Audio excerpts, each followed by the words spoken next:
Good evening, ladies and gentlemen. I can see I forgot something. Hold on. Let's just go and get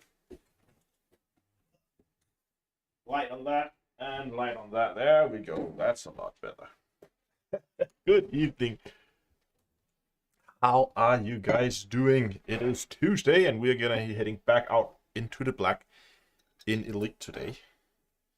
And I have a destination in mind. I'm out of my colonial, so we'll be heading out of Colonia. I want to head out to Dire Awesomes. I haven't been there before, so I want to go visit it. It's about 8,000 light years from Colonia. Not gonna make it today. But I thought, starting out a new exploration trip, there can only be one mock today. Which, of course, is the pre-flight checklist mock.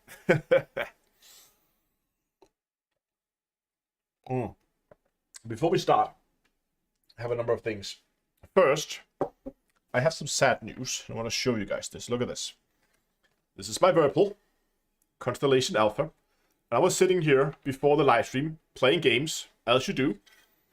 And then the Virpil made a sound that you do not want a Virpil to make. And if you look at my my twist now, twist in that direction. I don't know if I can hold this actually vertical so it actually looks right. There's no resistance in that direction. The other direction, you can see it springs back a lot more. So it springs back to the center. That direction there, it still springs back, but because I can't hold it straight. There we go. You can see there, very little. Yeah, I think damaged. Something broke in the twist.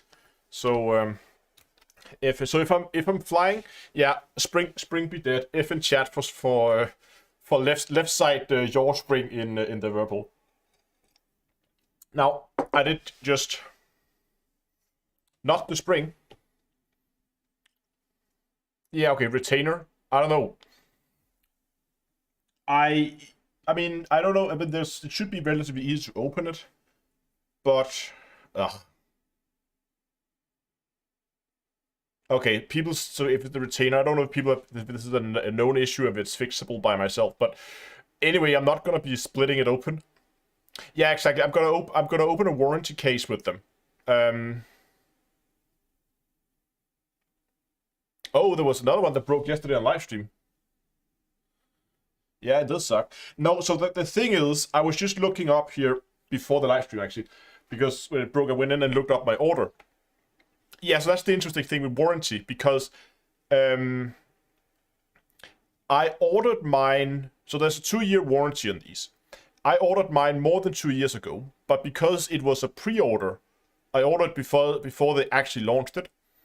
They only shipped it 6 months after the order was put in, and I don't know if the warranty counts from the order time from when I ordered or from the point when they ship it or when they receive it or I receive it or when. Do you get my point? Because there's a 6-month gap between I put in the order, or well, for you to be here, I put in the order, and an order actually arrives. This point you receive it. Okay, in that case, I still have about half a year of warranty on it. So I'll probably just. I mean, so far I have had no problems with the guys at Virpil. Yeah, I would think it was when I received it as well. But in any case, if I'm flying a little weird today and I'm randomly just yawing to the left, then not my fault. It's just a very tired Virpils.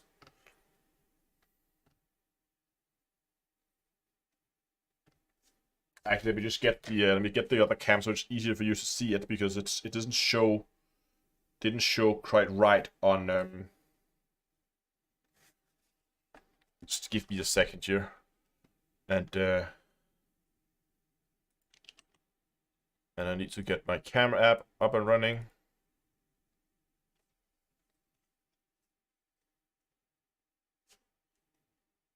There we go. Okay, hold on. I need to get that back, and chat back. Nope, what's chat? Chat? Where did you go, chat? Hello, chat. There you are. So if I go over now to that camera, and it's upside down. Okay, hold on. Okay, there we go. Now you can see it. There's the Virpil, and you can see it in this direction, how it springs but if I need to physically pull it in order for it to go in that direction. If I push in the other direction, you can see how it just flops around there. It still kind of wanna look at the look at the Toby. Hello, Toby.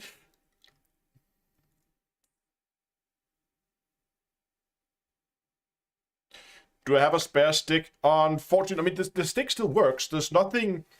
I checked it after it died. The stick is still fine. Yeah, it's that Jim. Yeah, the sensor is still working. It's just, hold on, let me just get my camera back here. The sensor is still working. It's just the springiness, the return spring. That is all wonky and not there anymore.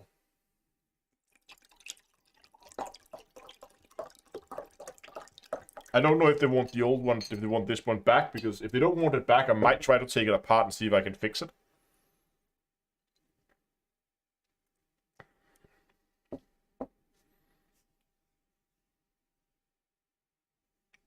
And I just missed it. Yeah, but I'm hoping I can get a replacement.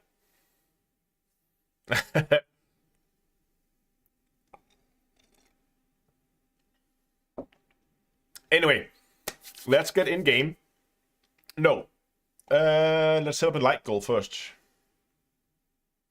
Will us update my ship builds with the new multi-limpet controller arrives out of the... Yes, that is the plan, for sure.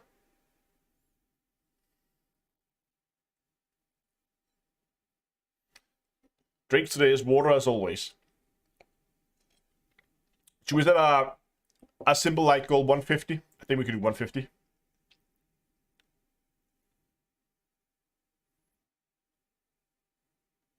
Let's do 150. Let's see. So as always, if we get the live stream up to 150 likes, I will be setting up a discount code on the merch store. You can find that at d2astore.com, where you can get yourself t-shirt, hoodies, all of instance, a mug like this with the little pre-flight checklist on it, so you have all the stuff you need to remember before you head out. Rebuy, refuel, rearm, repair, fuel scoop limpets, and crew members. We sit here with your mug, you have it right there in your face, so you always remember all your things before you fly. So let's jump in game, and let's actually, you know what, I should put myself in that corner when we're doing exploration, because otherwise I'm going to be blocking part of the UI. So let's check our pre-flight checklist. Do we have rebuy? Yes, we have enough for rebuy. Refuel, we are fully fueled. Rearm, nothing to rearm. Maybe, do I have limpets actually? Can't remember, do I have limpet controllers on this? Oh, we have repair, refuel, limpets. Have a fuel scoop.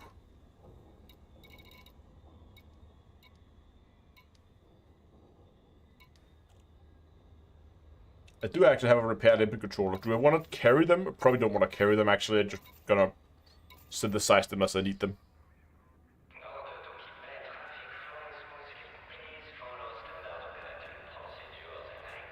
Ty, was it you? I was talking to someone just the other day who asked me what my thoughts of Whirlpool was, and I said I had absolutely no complaints, and it still felt like the day I took it out of the box.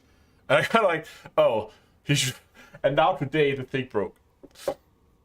Anyway, I think we're ready. We're gonna actually set our destination to start with.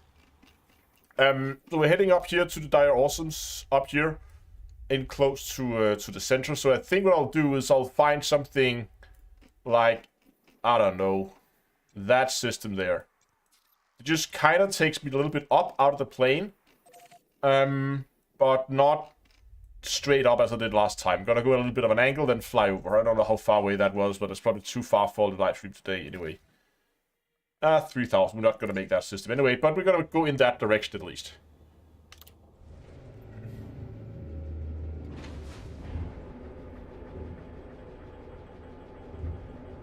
Yes, Joe, we did reach the subscriber goal for the last live stream on Cosmic Curiosity.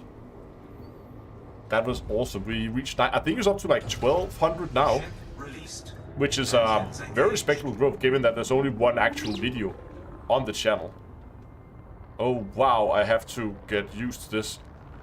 You can see here, yaw still works in both directions. You can see I can yaw left and I can yaw right. It's just very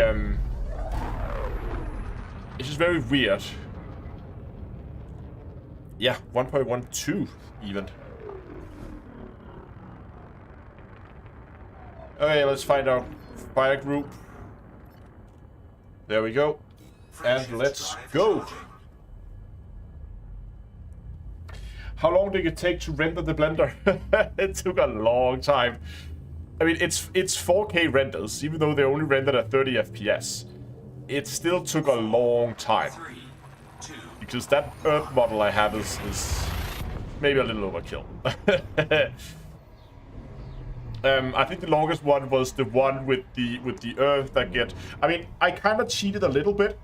I don't think anybody noticed, but there is in the video on Cosmic Curiosity, there's that clip where you see the Earth. The Earth then shrinks in, becomes smaller, and then it falls onto a plate with a donut. Now, the whole scene where the Earth is just shrinking is actually not done in Blender. That is done in Vegas, and only the point where the ball begins to drop am I moving over to Blender and rendering it over there. So the animation where the ball is falling and when it hits the plate is done in Blender, but the rest of it and the transition between the two is just, I think I managed to make that very seamless.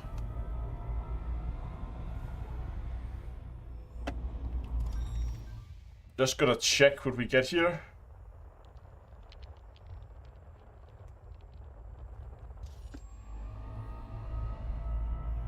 Oh, I already missed my dolphin.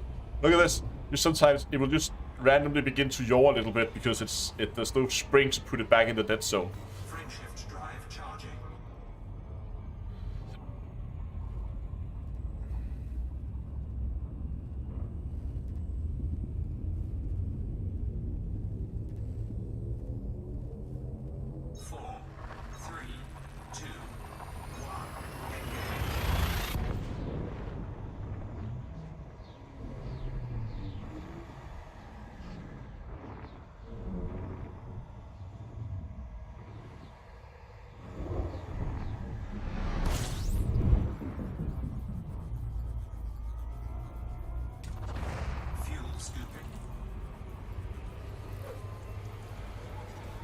Rubber band? Yeah, I could jank something up if I wanted to, but I think I'm just gonna try to make to ask for a replacement, and if that doesn't work, well, I guess I have something to add to the Christmas list. Do you think Star Citizen is eclipsing Elite? Eclipsing? What is eclipsing in that? I mean, I know eclipsing in astronomical terms, but what do you mean in exploration rank on this character? I think just Elite. Taking okay, overshadowing. I'm not sure if I would say it's overshadowing it. I mean, both games have something unique to offer, and some days, I'll check my rank here, people asked. So you can see I am exploration elite on this character, but nothing else. This is one of my ults.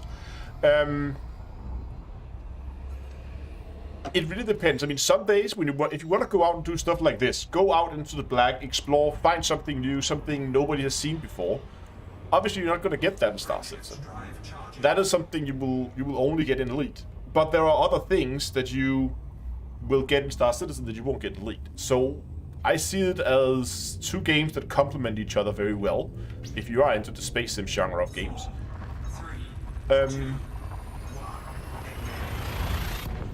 I think in terms of, if you look at it like on hard facts, I actually think in terms of player numbers, there are more active players in Star Citizen than in Elite.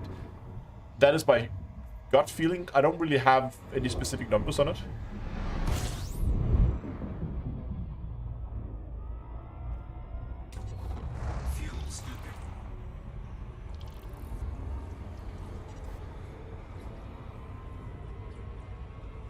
Oh, we have someone else in chat who had the similar issue. Okay, so apparently that's a problem with the constellation, it seems. It's odd that it's happening now, 2 years down the line, after it was launched.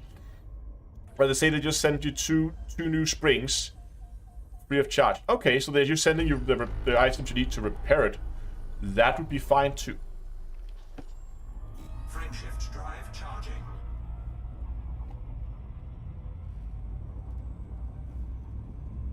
Yeah, exactly. The Stunkel says here there's at least more people streaming and more people watching Star Citizen compared to Elite. If you look at purely on Twitch numbers. I haven't actually done a Google trend analysis on it, but that could be interesting to do.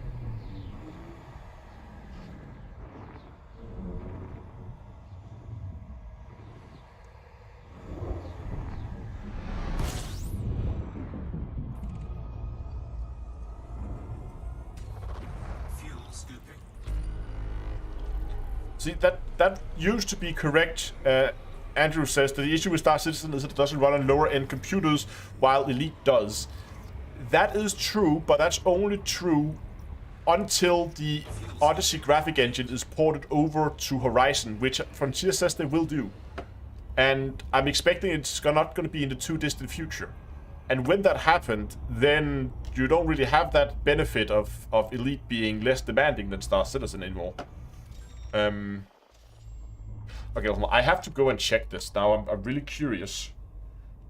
Actually, let me just go and do this while I find the right page here.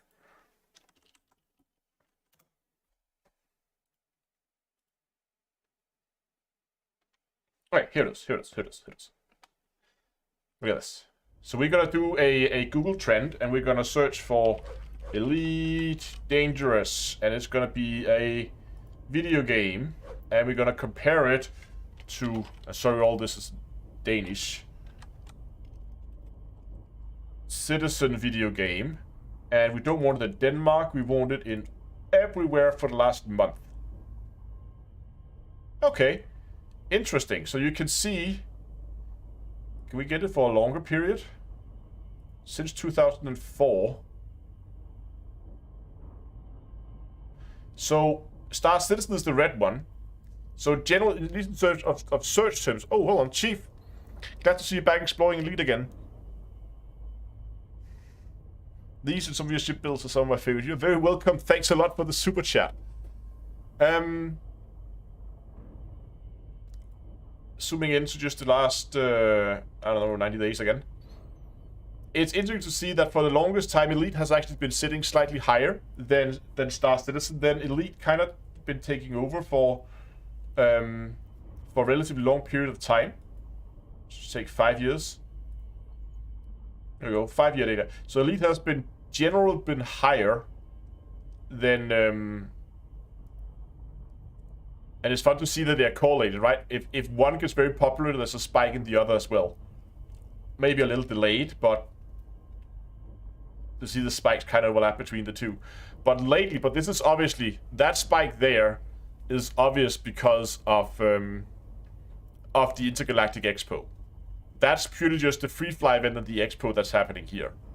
That's causing this massive spike. So now that the Expo is about to end, actually ending tomorrow, then I would expect that to begin to drop down again. But they are very evenly matched.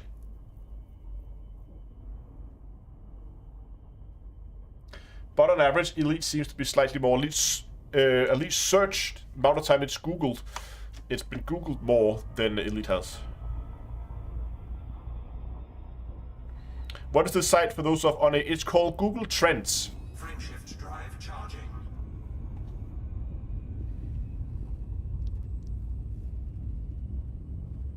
I think the X Games have too small of a segment. I mean, we can go and we can add No Man's Sky as well. And you can see the No Man's Sky has a massive peak there. I think that what was that the... I can't remember. There was an update some years ago that got a lot of attention. And in general, No Man's Sky is doing really, really well. If we take the last year just, you can see that it is... Oops, just gonna try to not crash your star here. that it is a very, very popular game, and a lot of people are apparently very interested in it. Fuel scooping complete.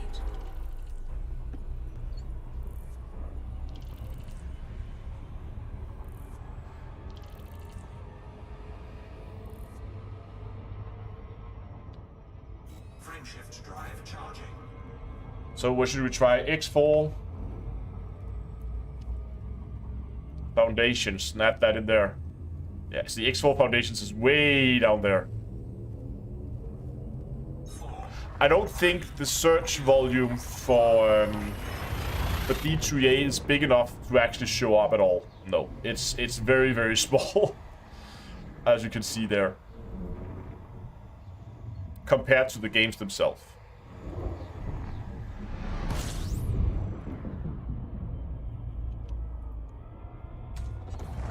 Darth Vader in the chat.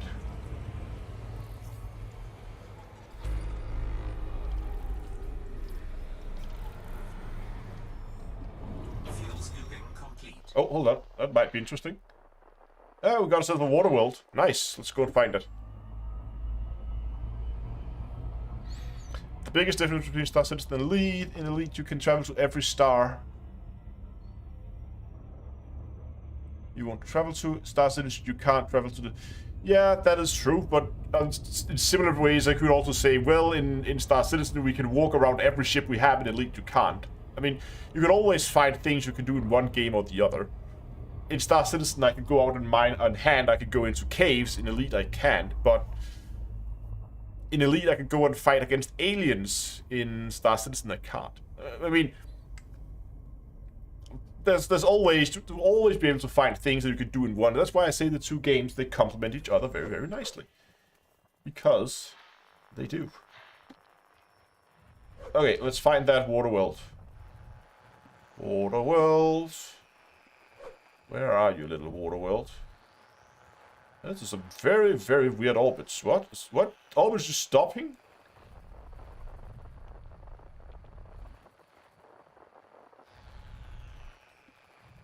Where on earth is that thing?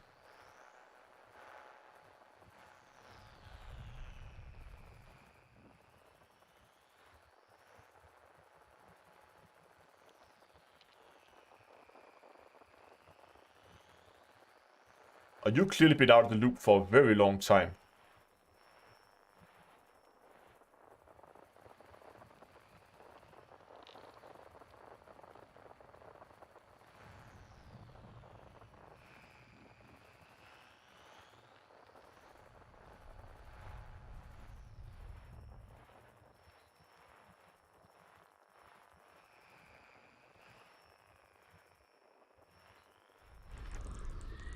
There it was. Nothing of particular interest. Of course, it's a water world. We can't land on it. How far away is it?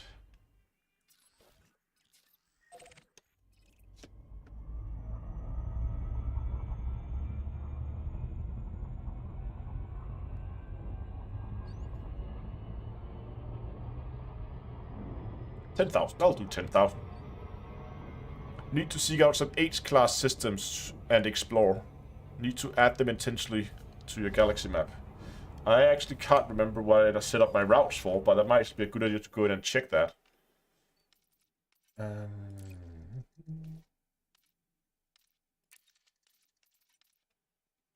you want H-type systems? What are H-type systems?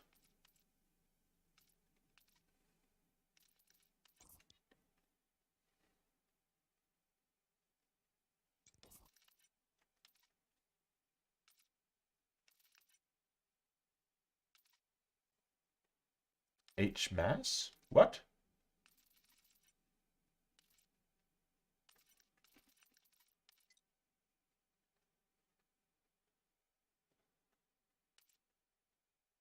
Ah, okay. Three-letter codes. Okay, yeah, no, I don't want to make that detailed routes now.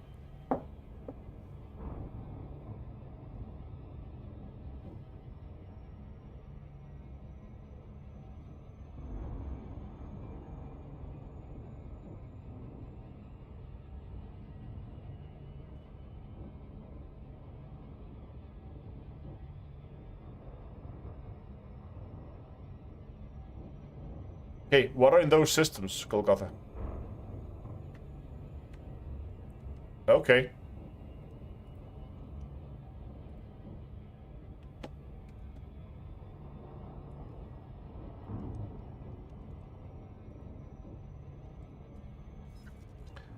Let's...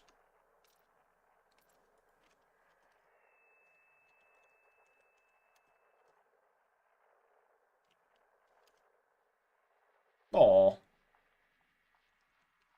So something with H.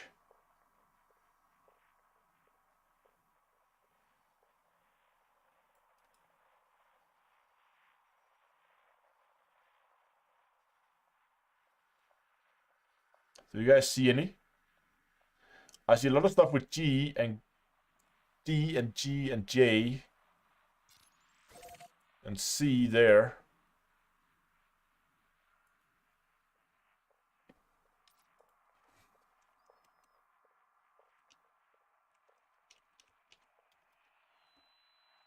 G dash X.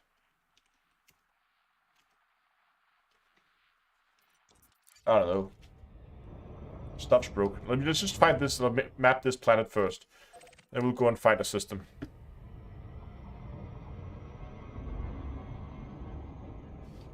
Oh, did we already overshoot it?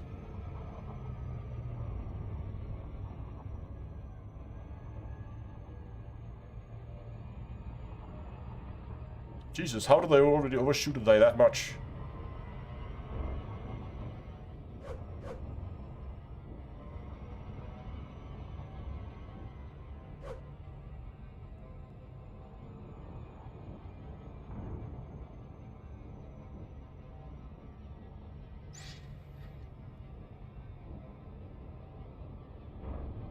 Yeah, I probably mistyped something. Let's just, I'm just gonna go and map this planet, then we'll go and take a look at it.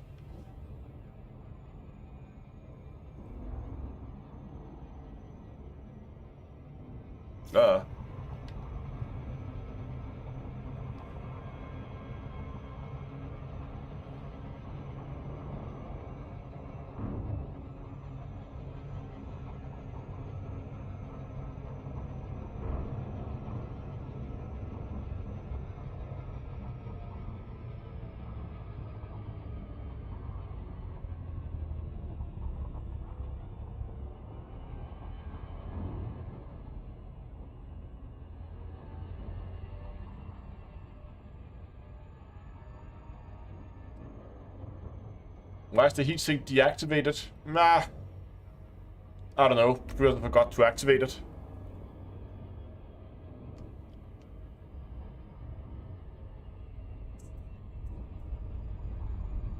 Let me just get this thing mapped, then we'll go and take a look at the map. What do we have here? 8 probes. Of course, we can't see that. We got 8 probes. So, 8. We're just gonna do... Actually, oh, that was like probably dumb. Alright, let's do like 6 around the edge and then put those a little bit further back.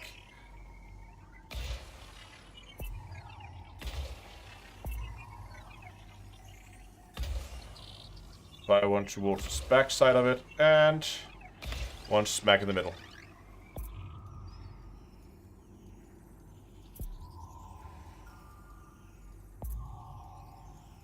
Surface scanned by 50%. Oh, was that the back hit? Nope, that was my back hit, and I completely missed. Oh, wow, okay. Well, we lost the bonus, so might as well just buy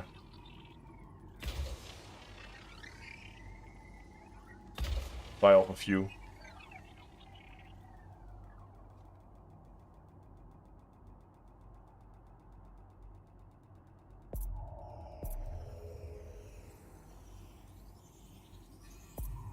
Surface scan complete. No, I think the reason why my heatsink is disabled is because I probably need to disable it to make room for other modules, and then just forgot to enable it again. But Okay, let's try this. So what you're saying I should do is go elo or eol, and then we're gonna take the area we're in, which is gg-x space, and then it says nothing.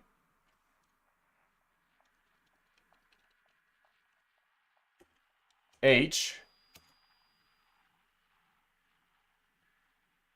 See, this is so weird.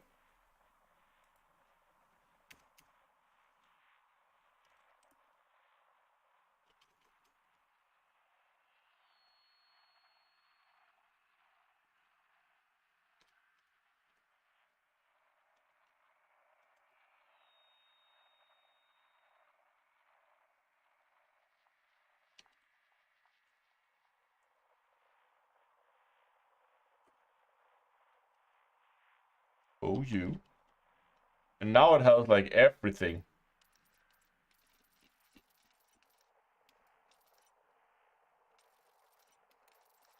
But if I go A, ugh, god damn it, stupid. A-A.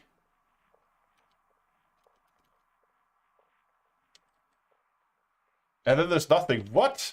What's wrong with this thing?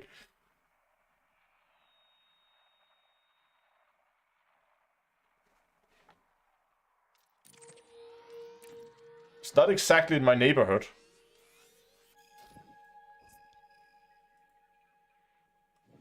Well, it's not terribly far away, actually. Yeah, it's pretty broken. Hold on, look at that. We have some of these. What is that? What are you? Little shiny thing. That thing.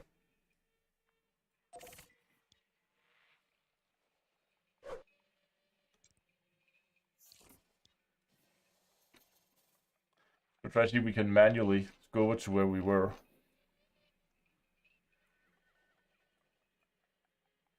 Yeah, but problem with EDSM is it only shows stars that have already been discovered. And that is no fun. Hold on, let's just jump back to where we are. This map, I swear.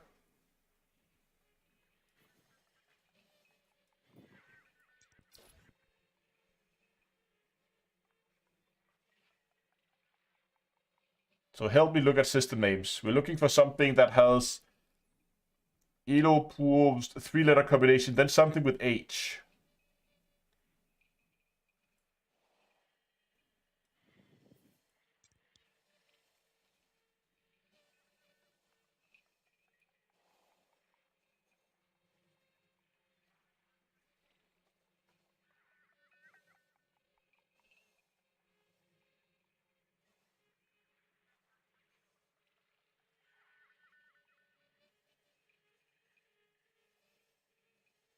I see a lot of stuff with D and some with E and C.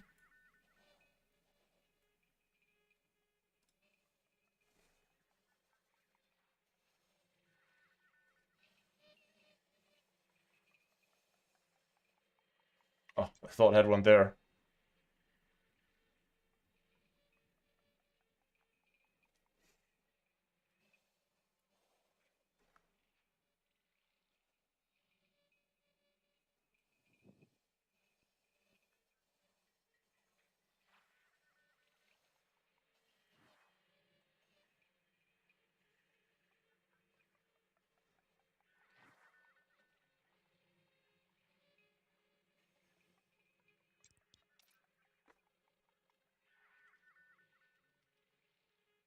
Let's try something again here.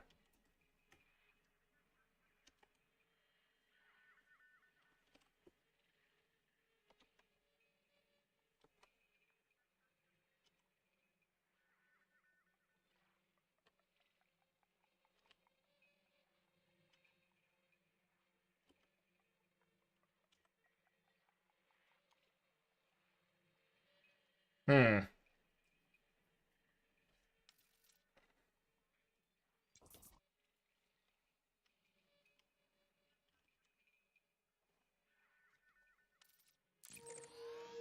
Trying to see if there's anything that is somewhat in the right direction.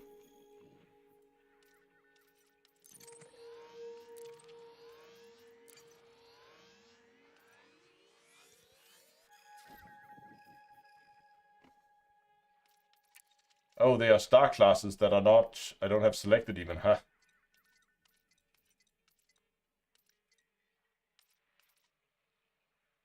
Oh, was that a Wolf-Rayet? It was a Wolf-Rayet star.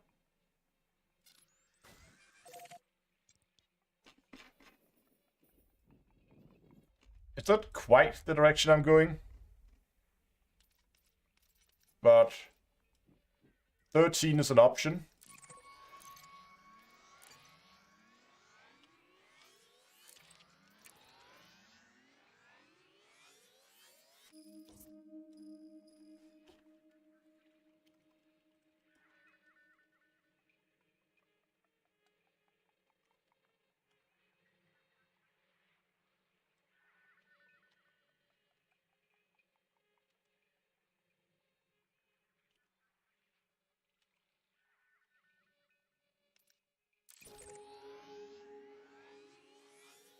Jesus, that was far away.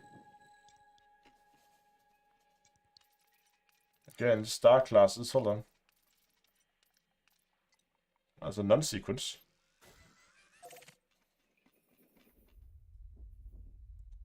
That is in the direction we are going. And it's a non-sequence star. Oh, now we got AAH0 instead of the... But we set for BAH... Okay. I don't understand it. No, we're gonna run for that star. That's gonna be our goal. Frameshift drive charging. How many jumps? 22 jumps. We can do 22 jumps.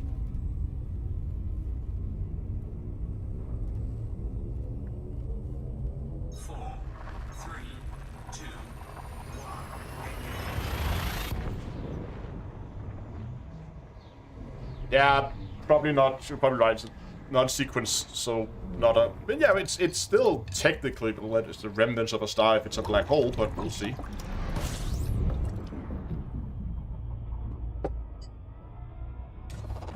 Fuel scooping.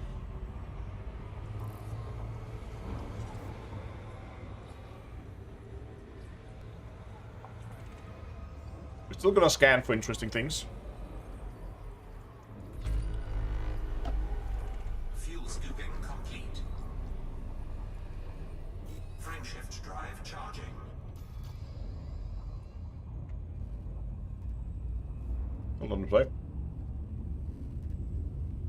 Oh, camera app is still running on my phone. Jesus. RIP battery. 4, 3, 2, 1.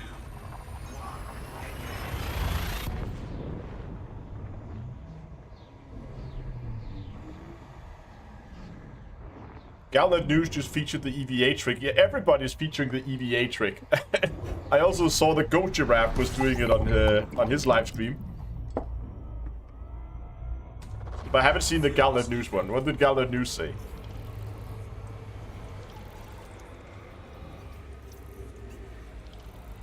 Fuel scooping complete.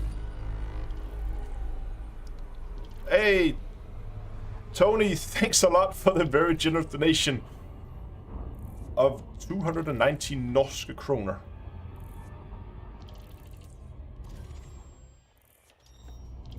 Frameshift drive charging. Awesome, man.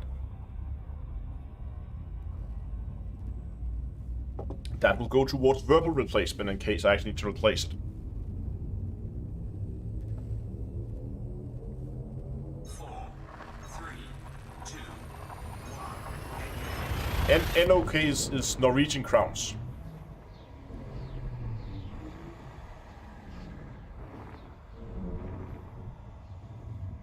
Remember, I worked 6 years in a bank. I know the shorthands for the at least for the most commonly used currencies in Denmark. Not that we use Norwegian crowns in Denmark, but you know what Norwegian crowns are.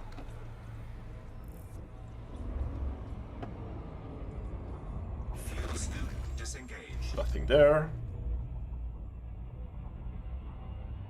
Frameshift drive. Yeah, it's a very generous donation. Thank you very much.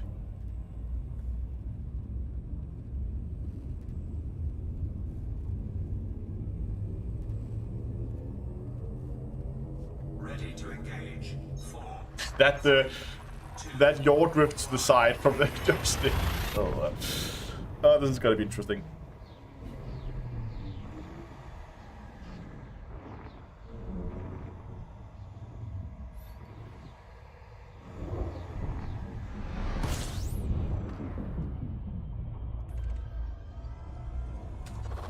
fuel scooping.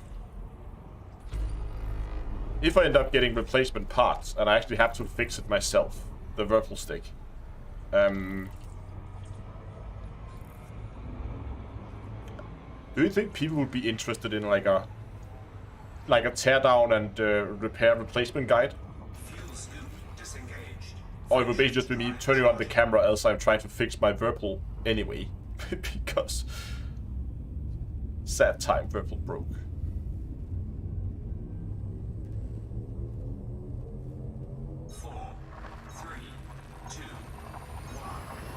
What about, so I have plenty of backup Whirlpools, but it's all throttles and button boxes. I have no replacement joysticks.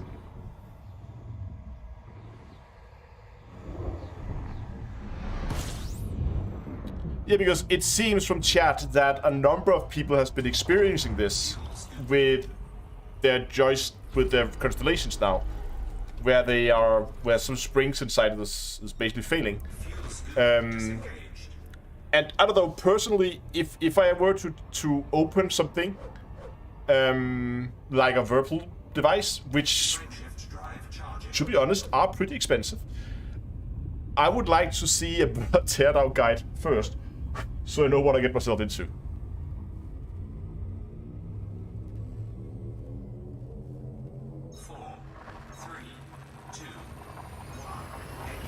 Now, I think I'm just sitting here looking at it. Like, taking it apart doesn't look too difficult. I mean, I can see Philip head screws here on the side, and I can see Philip head screws up here. But that's probably the one that holds in the trigger. I don't know how many of the screws I have to remove, but there's also a lot holding on to the top cover. So I guess I'm just gonna begin removing screws one at a time and see what happens. Fuel scoop disengaged.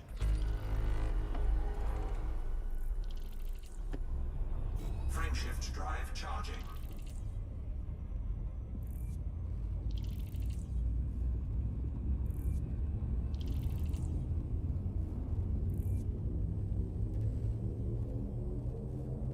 Four, three, two, one.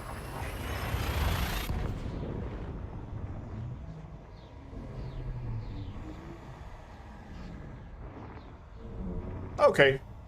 Somebody already... Yeah, but that's the CM2 throttle teardown. I'm looking for a Constellation teardown. Constellation Alpha teardown. Fuel scooping.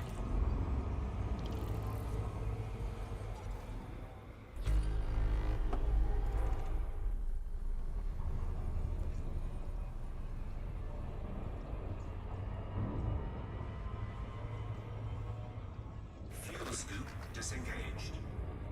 Did I check the system? I did. Nothing here. Frameshift drive charging.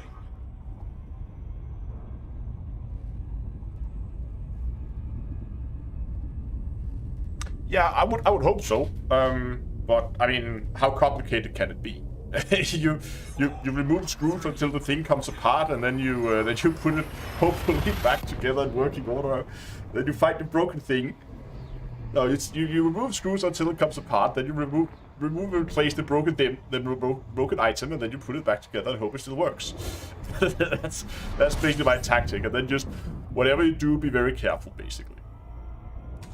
System scan complete. Fuel scooping.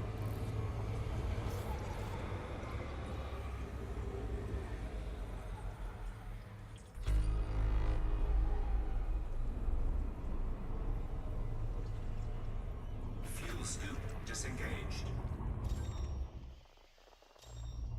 Frameshift drive And charging. to be honest, with the number of flight hours that this stick has already after 2 years, I mean, God knows. I haven't kept track of it, but I have no idea how many flight hours I have on this stick already. And it it's not an insignificant amount, because with the amount of time I spend in Elite, with the amount of time I spend in Star Citizen, this thing has seen some use. So I can't really complain that things are beginning to wear out after 2 years. It's a mechanical part after all. Fuel scooping. System scan complete.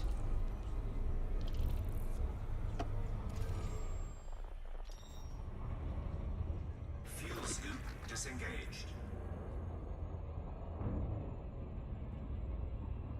But it's interesting that the yaw is still working, it's just the return spring that's broken. Frameshift drive charging. Leftover parts will prove you made it better. Exactly, I made it lighter. If you still have 2 screws left when you think you're done, then you know you made it better, because now it's lighter. That's how it works. 3, 2, 1.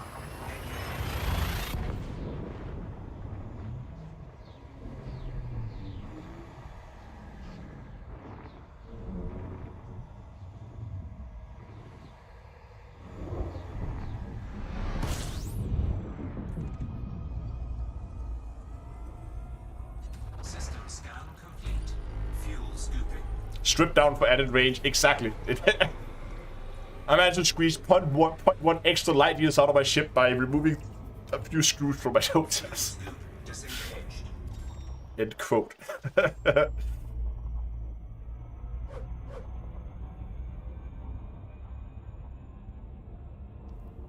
Frameshift drive charging. Any tips we can enable rank quickly? Are the data missions from between Southeast and Sierra still running? I haven't been out there in a while. I need to go back out at some point and check. 4, But they used to be a pretty good, solid location.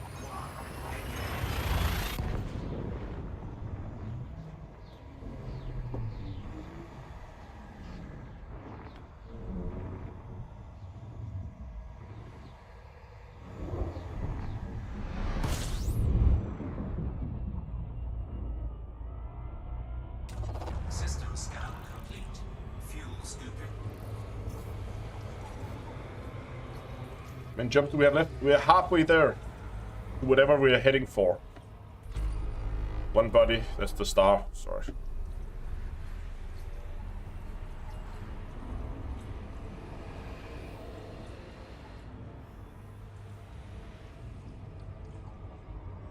Fuel scoop disengaged. Frameshift drive. Because I have absolutely zero knowledge of electronics. I mean, I can identify what a PCB is if I see it, and I know a wire. but I wouldn't be able to identify what the individual components are. So, like, that's why I haven't really done any kind of teardowns. Mostly because I wouldn't really trust myself to be able to put it back in working order. But if I can tear down a joystick and replace a broken part and assemble it again in working order, then anyone can.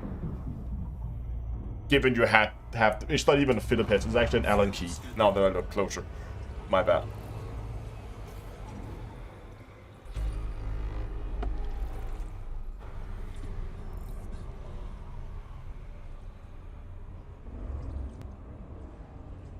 Fuel scoop disengaged. Frameshift drive charging. We are flying the Crate Phantom today on my Colonia Alt. Actually, what suit am I in? I'm in a Maverick. Jump over my Artemis. There we go. 3, 2, 1. No, I have a good selection of tools. Trust me, I have plenty.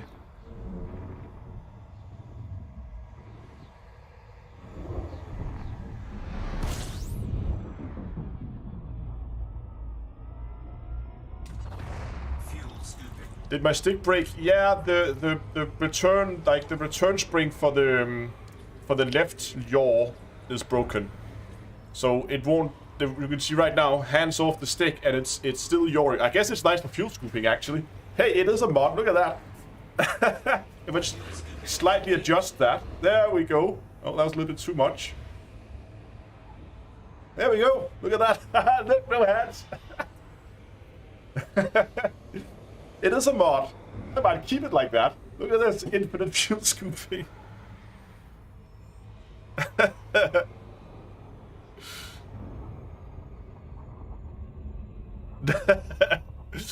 I call it hacks. Frameshift drive charging.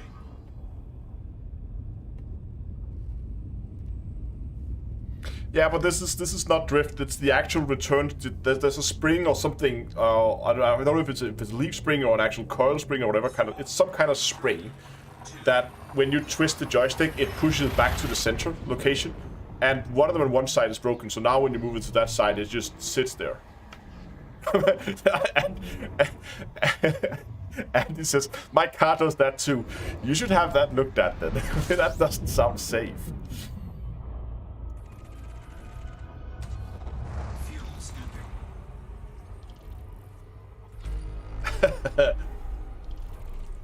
Still nothing of interest here. We're gonna do a more thorough scan when we get to the weird H system. Watch it just be a black hole and nothing else. Yeah, but yeah, I could just put a rubber band on it. It will probably like somewhat fix it, but. 4, 3, 2, 1. Actually, you know what? It wouldn't be too difficult to put a rubber band on it.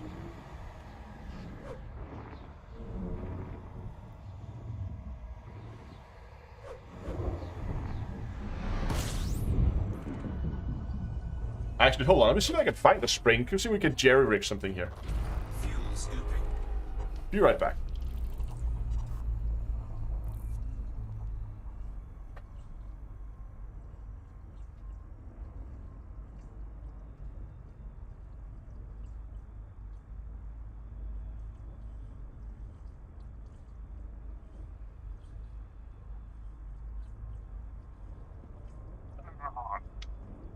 Aha! I got rubber bands. Hold on, let me just get myself out of this star. I've got rubber bands.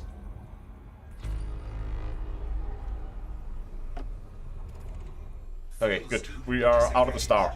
Okay, look at this. Okay, so what I'm thinking is we could put something around this. That's the side that's kind of giving us issues. Now that we're not holding it straight, you can see how it just flops around. But if I put one around the foot here, like so, and then up, around it, and around that peg there, and then just... Look at that! It's not quite strong enough. It's a little too weak, so we can just put... I have another one. Just gonna put another one on here.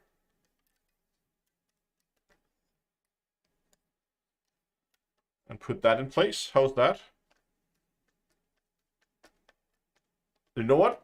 It actually feels very, very similar now to both sides. The tension is almost the same now. Oh, this is perfect.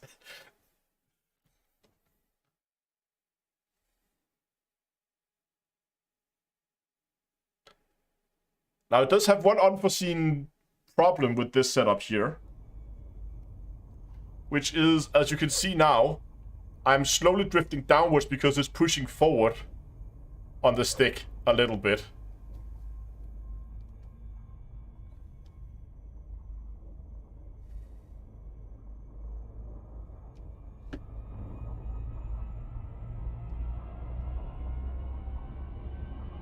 But it's so little that I can live with that as a as a temporary solution until I get a more permanent replacement.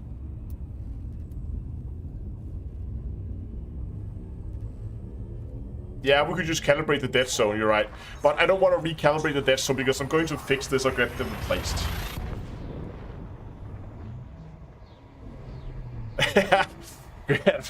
Rubber bands on a 200 euro stick.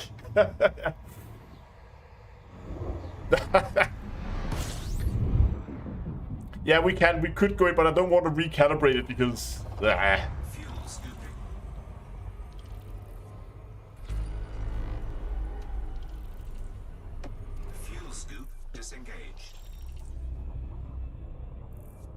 I did a thing. I fixed the Whirlpool, yes. You know what, maybe if I put the rubber, if I route them slightly, nope. Oops. Hold on. If I route them slightly differently around so they go closer to the base of the stick, like this, and then they're gonna slip off, aren't they? Yeah, they are. Okay, so I need them up there, like that.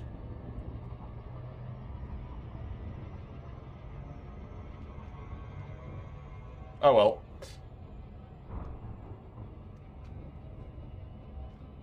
It's not perfect, but it's good enough until I get a replacement. To get another rubber band and pull the stick backwards. That's gonna be absolutely insane to look at that. 4, 3, 2, 1. If I took another rubber band, put it around the whole joystick, and then routed that, but then I will be slightly off to one side, so I have to put another one over to the other side to compensate. Fuel scooping. Okay, are we centered? Oh, look at that! It's not drifting anymore. I fixed it. Hold on. Gotta show you guys this. Where's my app? There's my app.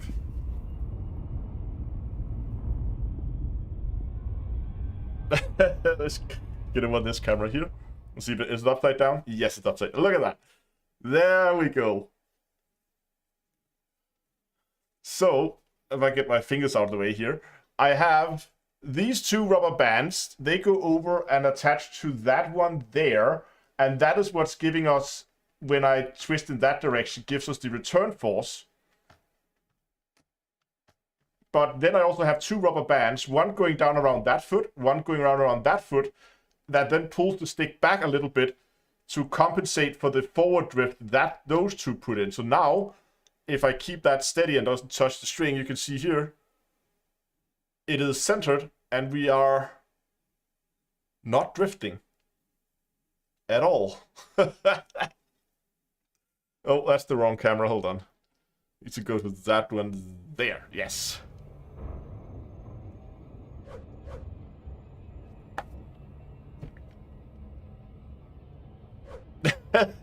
Yeah, should sell rubber bands on the merch store to fix your Whirlpools. You botched it. You did not fix. Yeah, okay, fair enough. System scan complete. What do we have here? Nothing of interest.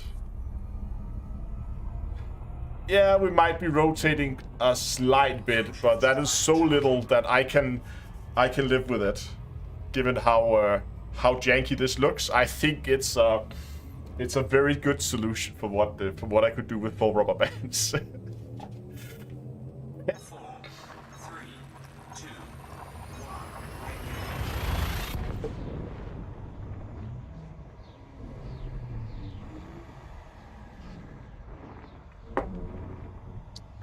1.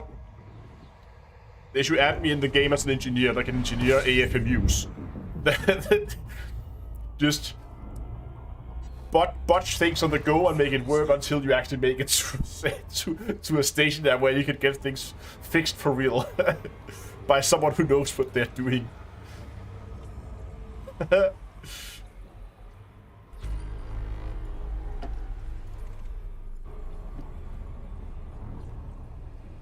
Yeah, someone should clip that on Twitch and then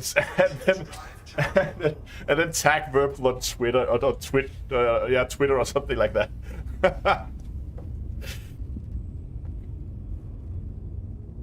Fixed it. 4, 3, 2,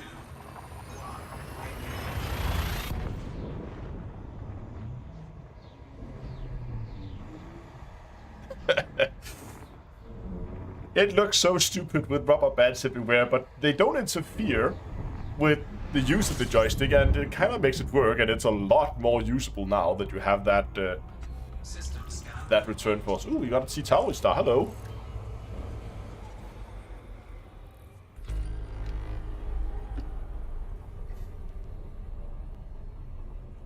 Thank you, Dunkel.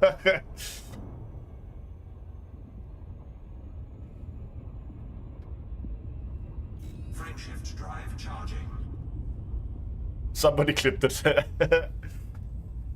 Yeah, it says here, clipped by Dunkelor. I wonder who that someone is. How far are we? 3 jumps out, and then we get to the whatever system we ended up in here. 4, 3, 2,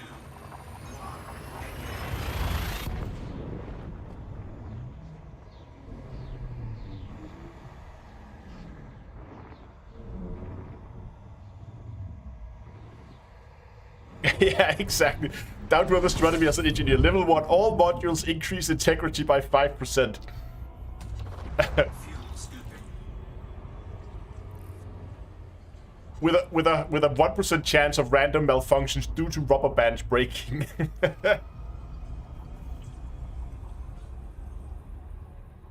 System scan complete. Thanks for dropping by, Andrew.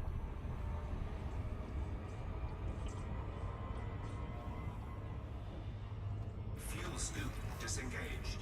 Frameshift drive charging. Materials, rubber bands, yeah. That's the unlock requirements. You need to bring me 20 metric tons of rubber bands 4, before I want to work with you. 2, 1.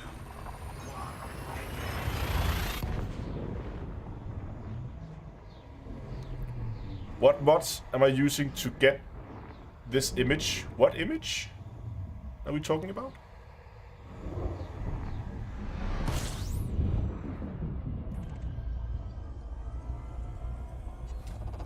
Fuel scooping. Fuel scoop. Oh, you're talking about. Oh no. Okay, so I think we should talk about the stars. I'm not using any mods. It's just because. Oh, hold on. That I am very far away from the bubble. Bubble isn't there, and as you can see here, the star is very dense in here. So it's just because there's a lot of stars here. Okay, here we go. That's our system. Drive charging.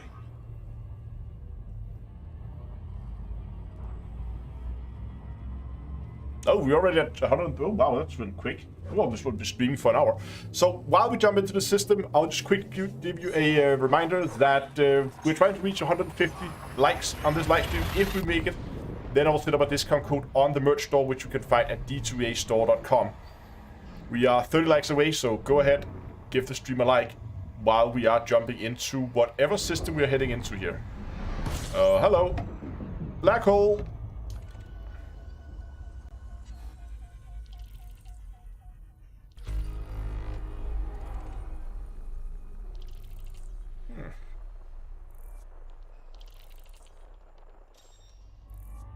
Whoa! We just, where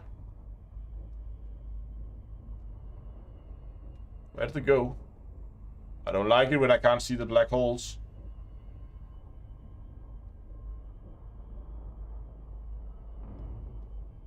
There it is.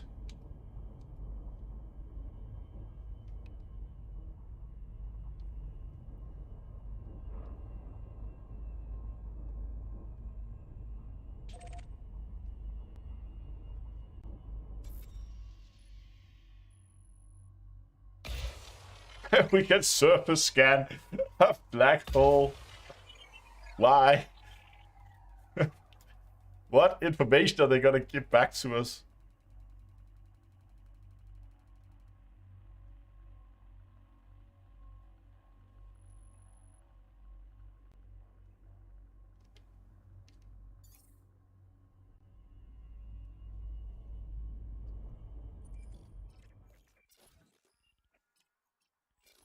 Oh, we have an atmospheric landable planet here.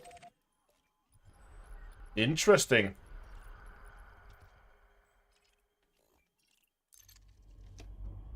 Whoa! Hello! Oh, got a little close there. Oops.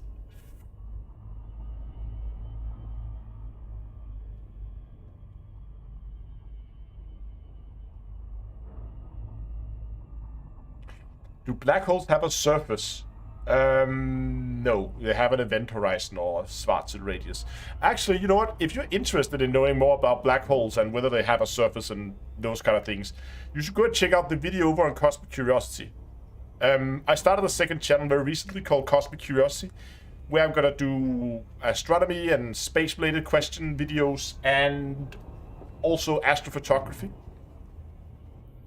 And the first video that's already out over there is on that exact topic. I can actually show you something if you want to see it. Well, I guess you don't have a choice now. I'm gonna show it to you anyway. Cosmic Curiosity, astrophotography, light frames, Pleiades.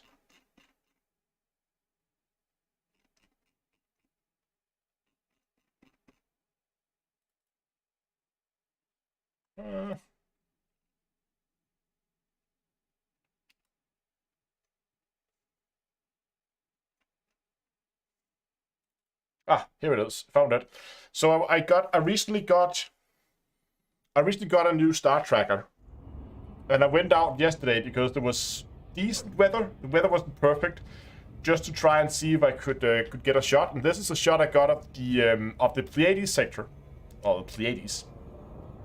It's only 20 minutes, and my focus was a little off, as you can see when you zoom in. It's a little blurry, so I didn't get the focus just right. But from a 20-minute exposure in Copenhagen, I think that's pretty good. Yeah, should put Thargoids here, and then a point.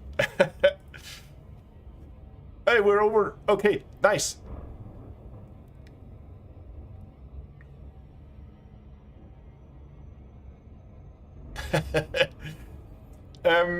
What should the discount code be? Give me. I want to see some suggestions in chat. We reached the target for today, so I need to set up a discount code. I'm just gonna get ready while you guys give me suggestions in chat.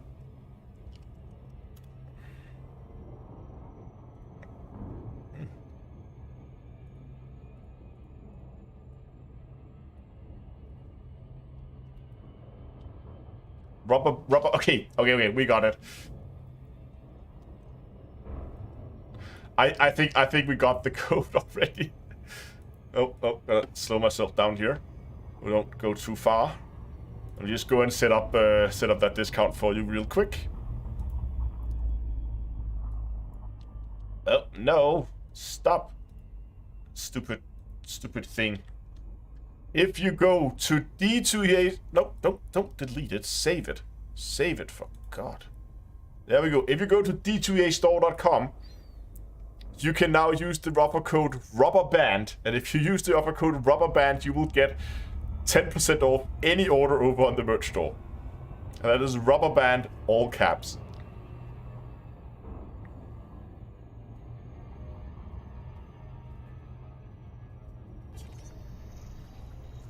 Thank you, Marcus. Marcus says, I like how you explained how the Schwarzschild radius is when the escape velocity is equal to the speed of light. I think when you realize that, it becomes a lot more intuitive what's going on with black holes. Because then it's just something that's collapsed within its own Schwarzschild radius. And it requires a tremendous amount of force to push anything in so dense that it collapses within its own Schwarzschild radius. And that's why it happens during supernova explosions, because then things get pushed together very, very hard.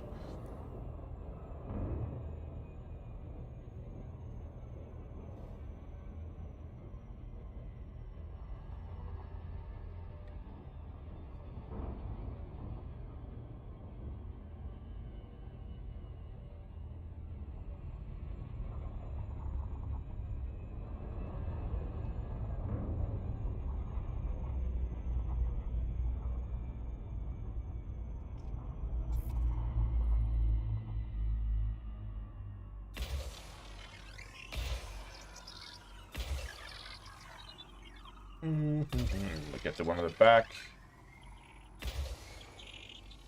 Here we go. Oh, more spam hits. Picking up again. But the bot actually takes care of them relatively quickly now, it seems. How do they... that's an okay hit. Surface scan complete. So we got bacterial.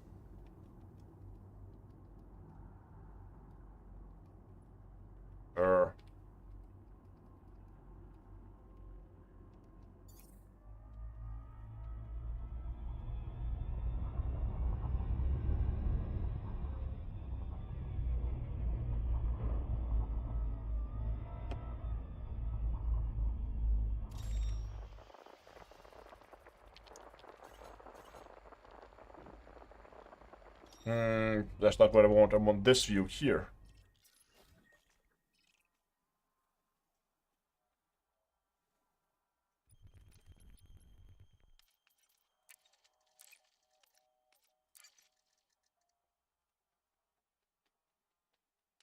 I guess we can't really see the black hole from here. It's not really close enough, is it? It's somewhere back there.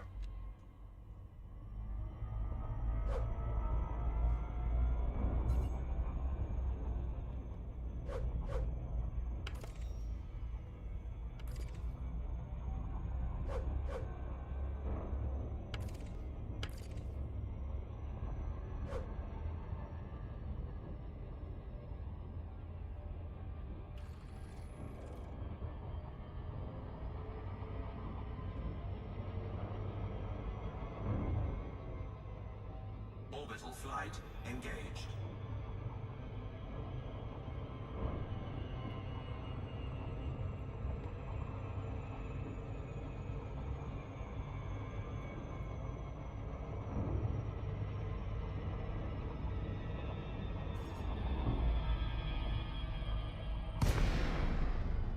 Yeah, that planet has an impact crater, like all of them.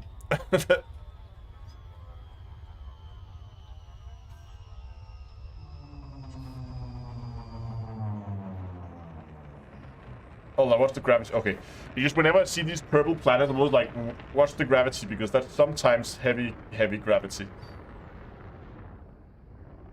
But 0.4 Gs, I can manage 0.4 Gs.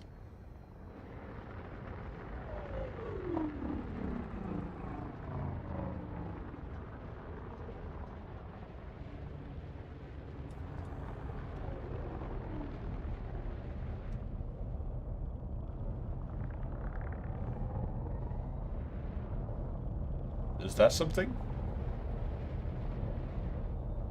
Or is that just colors?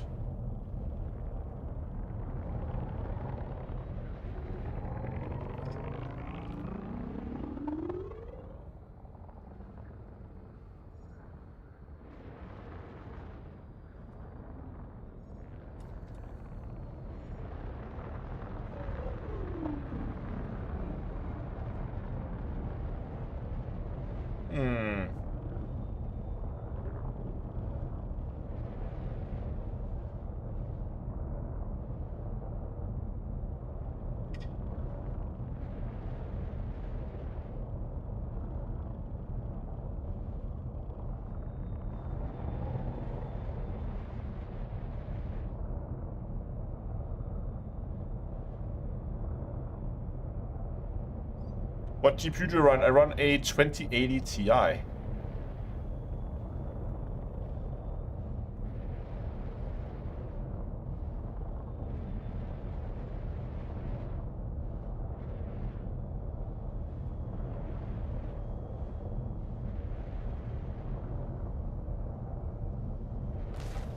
Don't really see any surface features here at all. I may not be in the right. Where is Golgotha when I need him?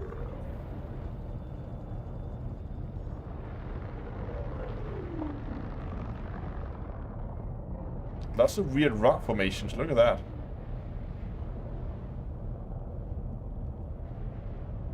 Wait, was this planet atmospheric? Doesn't look very atmospheric. Pretty sure the map said it was.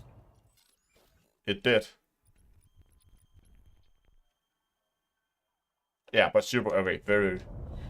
Oh, he's AFK. Fair enough.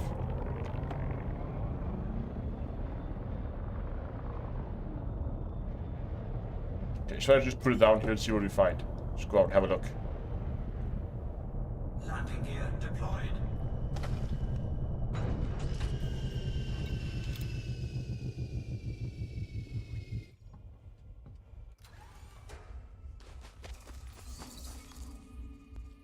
I guess it's probably cold here. Woohoo! First footfall.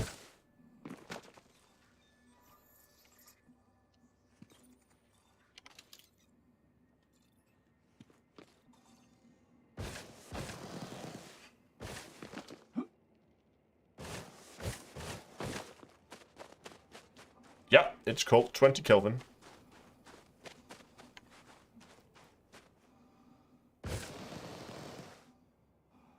Warning. Extremely low temperature detected.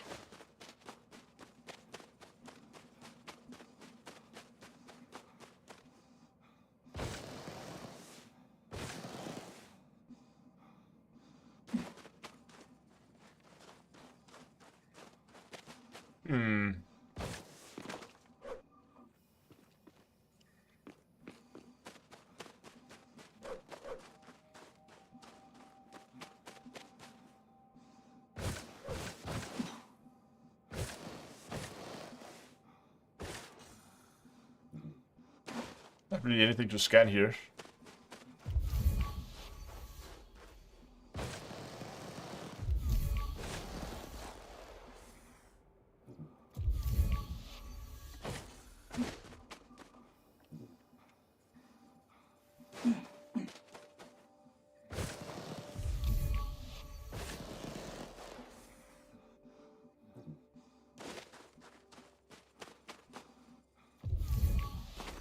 No, it's all just rocks. Gotta go back in the ship, find another place.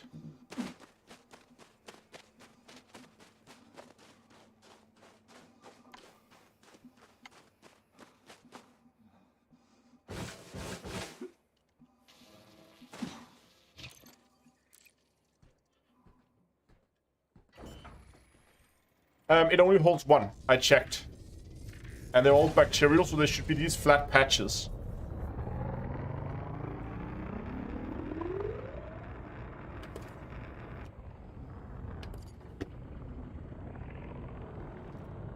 Are you affected by the extreme low temperatures in Odyssey? Yeah, so your suit loses power faster Landing gear. when you are in low temperatures. Nope. Hold on. Frame shift There we go. drive That's the one. charging.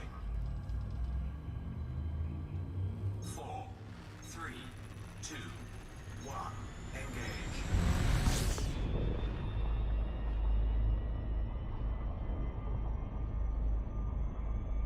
So it only determines how quickly you suit. But again, these exploration suits have a decent amount of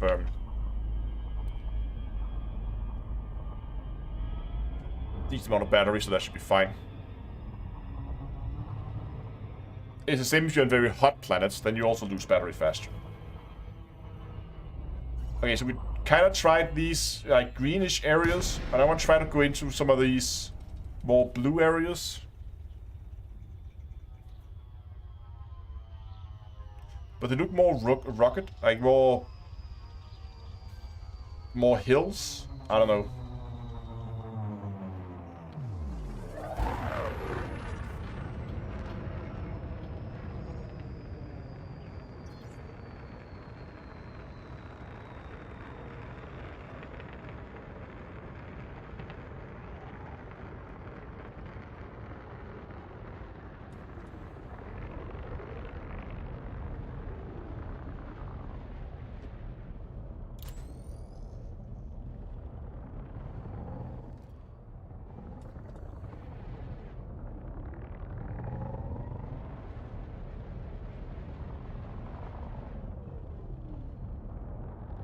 Yeah, we'll go to the beacons afterwards. I'm just gonna see if I can find some of these patches.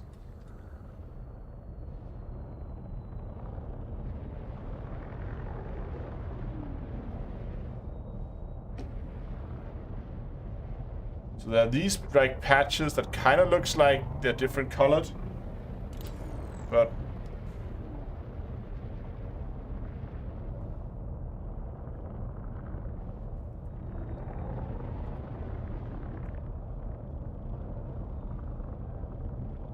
I don't think that's it.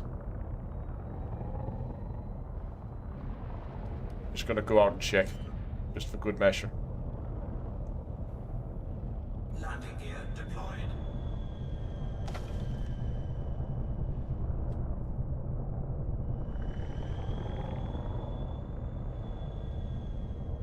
Come on. There we go.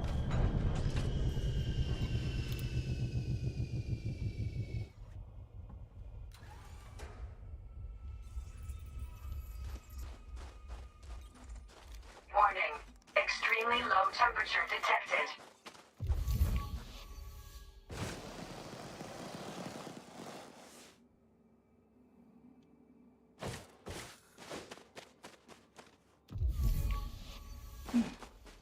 Get over to these patches here.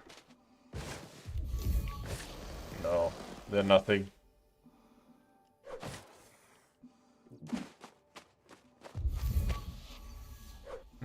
Nope. Let's go to some of the beacons.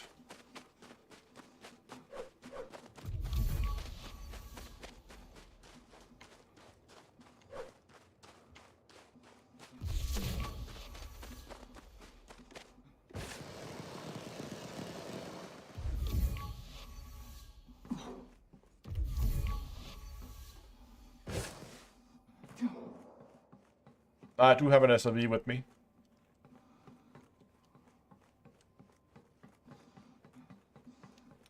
Tay, thanks a lot for the Savo. Tasavo, I think that's how it's pronounced. Thanks a lot for the super chat, and they will go towards rubber bands to keep my verbal together, or replacements if needed.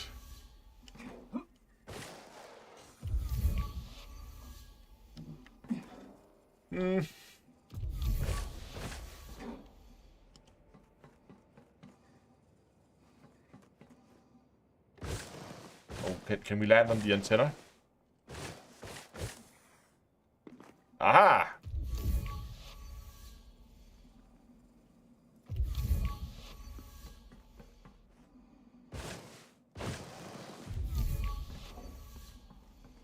Nope, there's nothing here. Let's go to the beacons.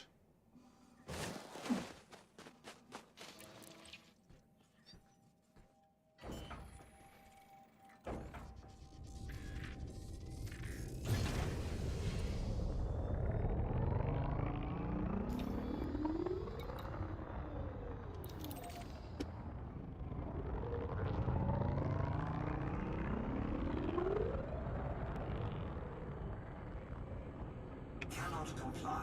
Nope, still mash locked, still have landing gear down. Retracted. Wow.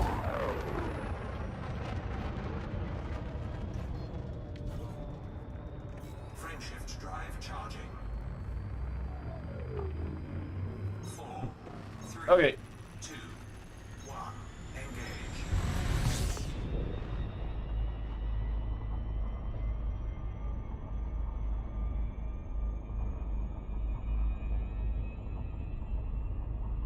Yes, we are near Colonia.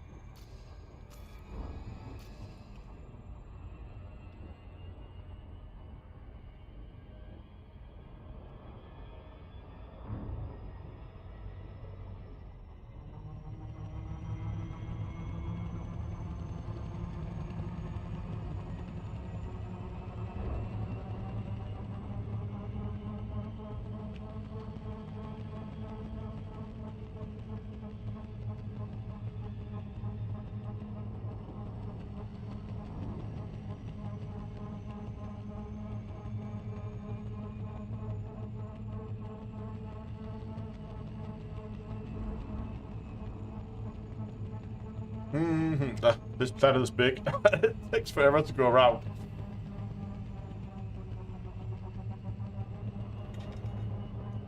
Almost there. It's about to come up over the horizon.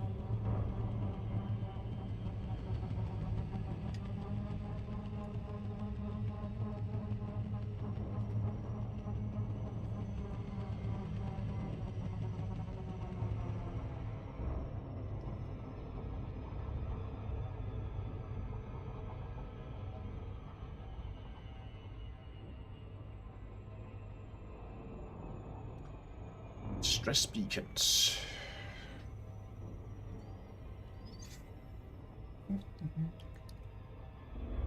We could take a little trip over some of these brown patches, see if we can find anything there.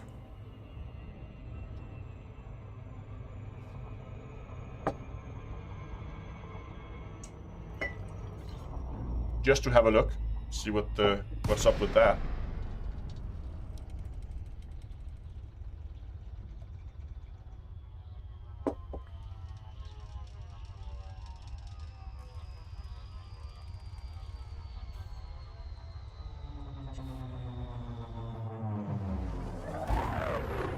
Okay, let's see what we got.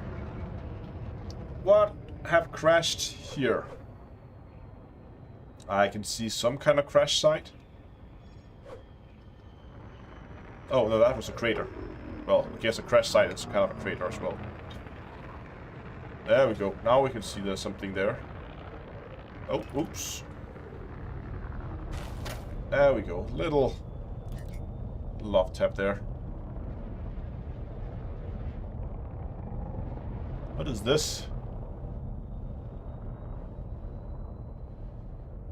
Something flashing there. See that? Oh, let's put this thing down. Oh, these are escape pods.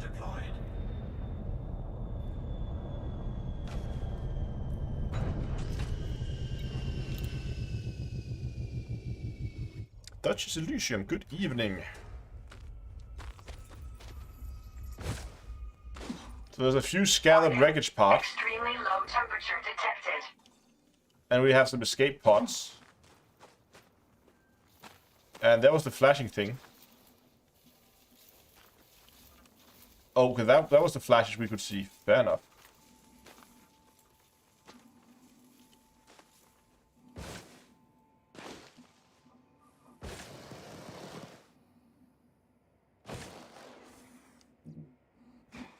Well, sorry fellas.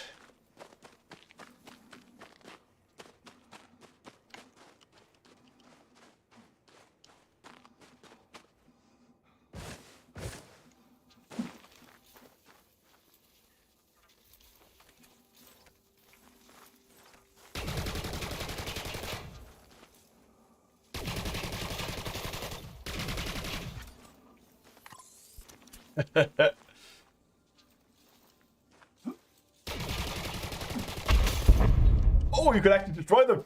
I don't think we can scan them. Nope.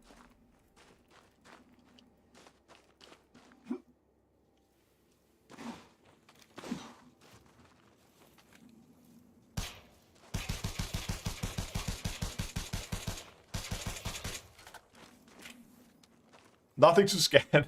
Did you know that's? I don't know if they're occupied.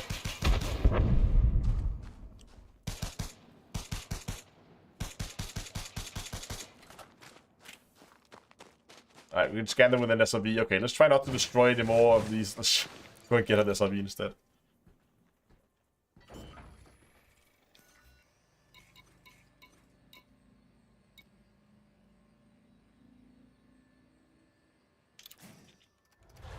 Drive assist on.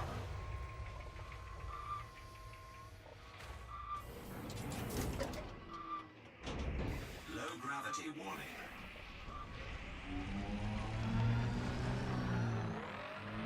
Jesus. Okay, what do we have here?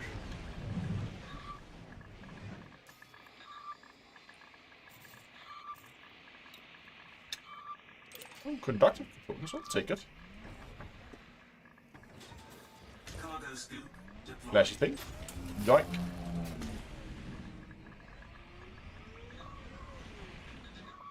Yeah. Occupied escape pods. So if we have a...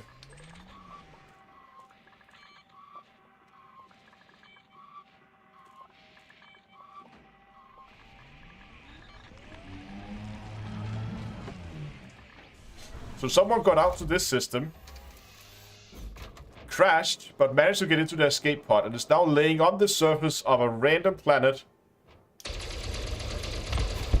Target destroyed.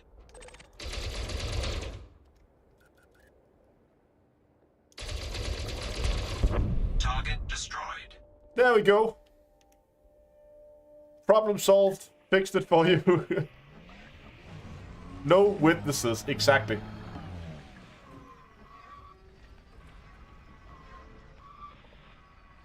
Any news on when new ships will come to Elite? Dangerous. Not anytime soon. 4 kills. Yeah, yay. We're gonna get a new SRV next week, which is exciting.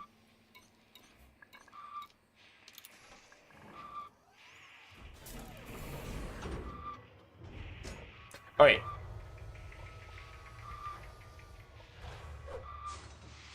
I can't carry all of them, and then I would have to make the decision of who to bring and who to leave behind. I mean, how much room do we even have this ship? See, you only have room for 4. There was 4 there. Okay, I couldn't have brought them. Well, too bad. Could have, should have, didn't.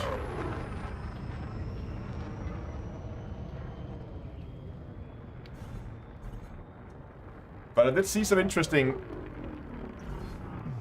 like, patches of dirt. Let's go and look at those. Over there. I need more altitude, so I can see what I'm doing. Frameshift drive charging. Oh, now I missed Firefly. 4, 3, 2, 1. Engage.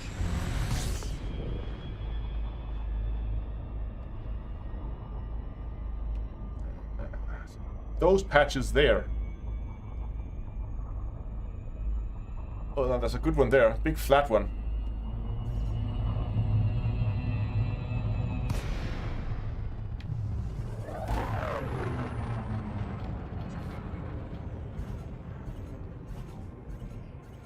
Oh, right. Forget how slow this thing boosts.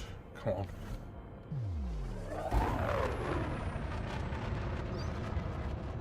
Anyway, while we are flying towards this patch of dirt, I just want to remind you guys that there is a discount code up.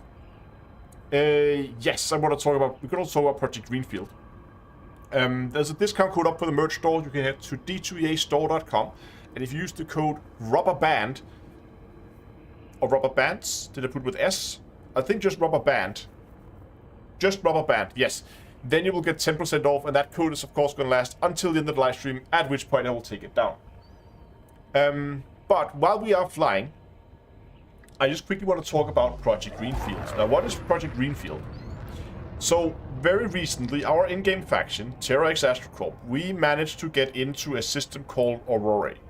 Now, Aurora has traditionally, for the longest time, been a anarchy system, and the system is currently owned by a player anarchy faction called The Code. And we have been invited in there by The Code. We usually try to stay clear of systems with other player factions in them, but in this case we were invited in there by The Code. We moved in there. And the plan with the system is to turn it into a material farming heaven. We want to take it, and we think we found a way. This is untested, so we don't know, but we think we found a way where we can stabilize the system, because you might know there's currently a problem with anarchy factions and anarchy systems, because anarchy systems are one of the best places to farm materials for Odyssey, but by farming the materials and you thereby also killing the people, you make the anarchy factions lose the settlements over time. And it makes it very difficult for them. But we think we found a way to stabilize the systems in such a way that you can just farm that system to death, and by farming it you help by stabilizing it, and it's gonna give people a consistent place where they can go and farm their Odyssey materials that's going to be hopefully stable, and that they're not going to risk destroying the system by doing so. That is the plan.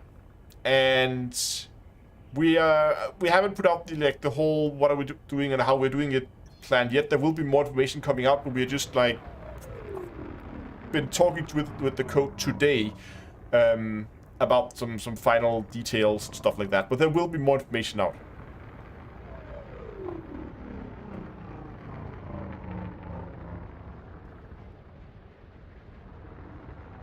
This looks like more the kind of area I would expect to find. But the point being with are these patches it? But the point with this project Greenfield is, if you want to help you can. And you can by going to our Discord server, discord.d2e.com. There you will find the Terra X area, and in that area you will find that there will be information about Project Greenfield when we have more to share in the hopefully not too distant future. No, we're gonna go here, put this thing down, go and play around with the server, just give it a quick scan, see what we find. Gear deployed.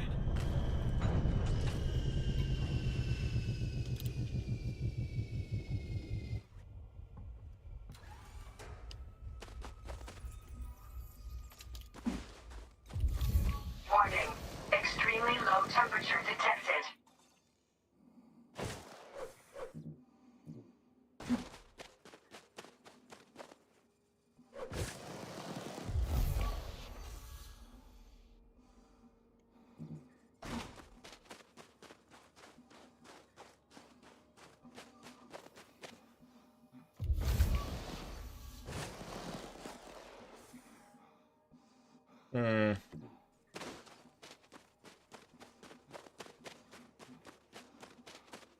Absolutely nothing. But dirt, snow, and dead people.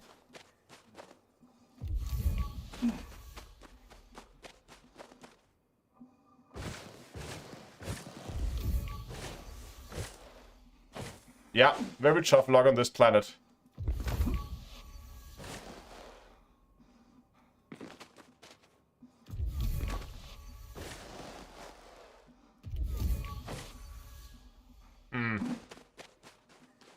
Okay, just move a little bit over here, then we can kind of circle around just so we don't backtrack.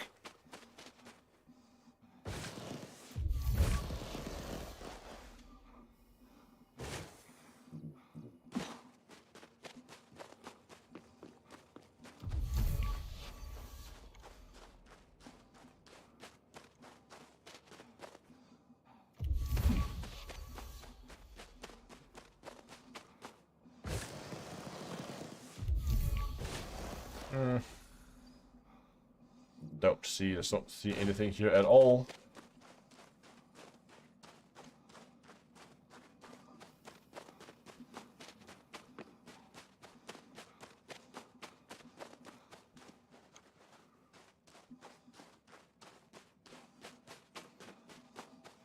Ellen posted in chat and tried out the EVA method, and it found that if you spacewalk back down to the surface, which apparently takes forever, the gravity never picks in, and you can just float around on the ground as a... That's fantastic. That's wonderful. Imagine that in conflict zones. If you manage to go into EVA, and you just float around the conflict zone.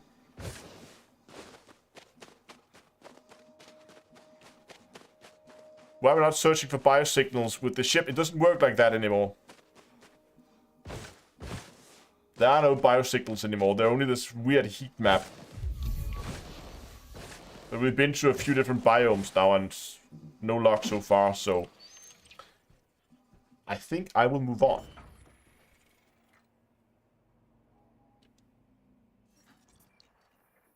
Let's see. What can we find? If we move this direction...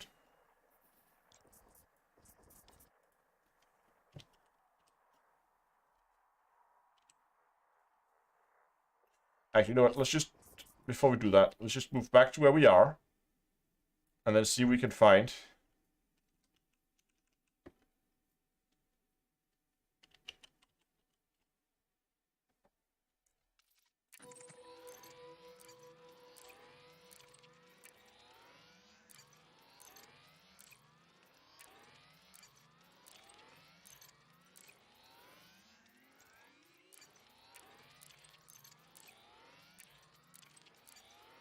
Going in the wrong direction.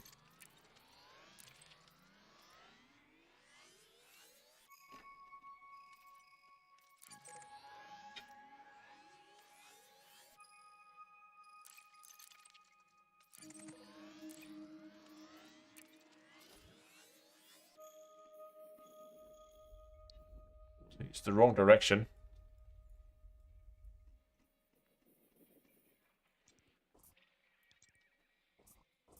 What about if we search in this region? How far are we from this region? That's reachable.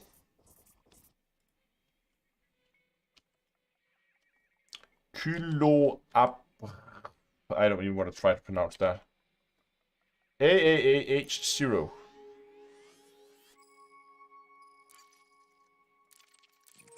Actually, just take, let's take number 42. Oh, that's probably far away, isn't it?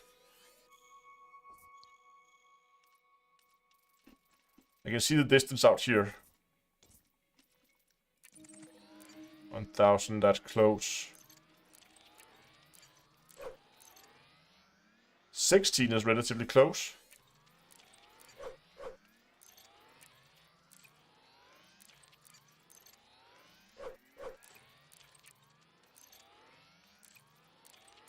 Oh. 31 is close.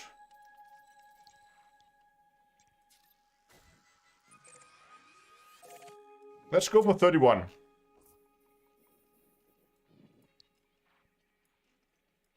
What actually if we go in here, just try something, no, that's really bad idea. No, never mind. Let's do that. That sounds like fun. I think I'm, I don't know, 25-ish. 25,000 from the bubble. So 17 jumps to the next stop.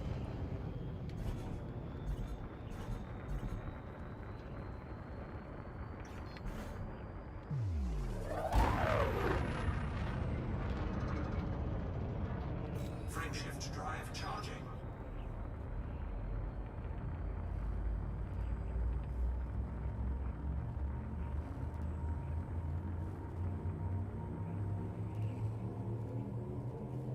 Four, three, two,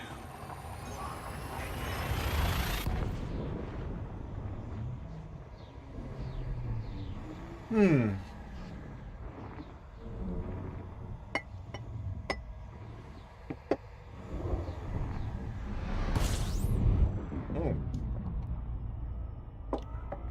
Big boy. fuel scooping. I do read Twitch chat. Fuel scoop disengaged. Hey, Kirstner. Been a while. Oh, didn't.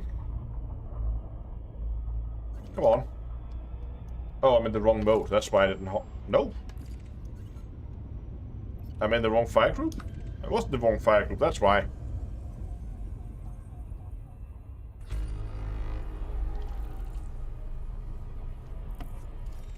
Nothing of interest. Moving on. Drive charging. Have you seen this shit, Kirstner? Look at this. My Virpil is held together with rubber bands.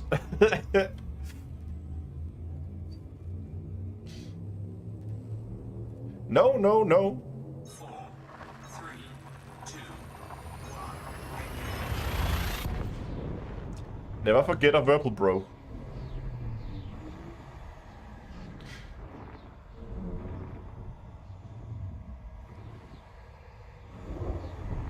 How are the bunnies? Bunnies are doing okay. We did have a bit of scare with one of them a couple of months back, but she's fine. Yeah, no. So okay, it's not like broken, but one of the return spring for my my left yaw is broken, so that it won't like jump back to the center when I yaw to when I yaw to the left. So I have this little elaborate system of rubber bands now that kind of acts as a return spring now, so I can actually use the joystick still. I've got it broke like 2 hours ago, just before the live stream. I'm gonna contact Virpil and see if I can get replacement parts. There's a clip of me fixing it, of the fix.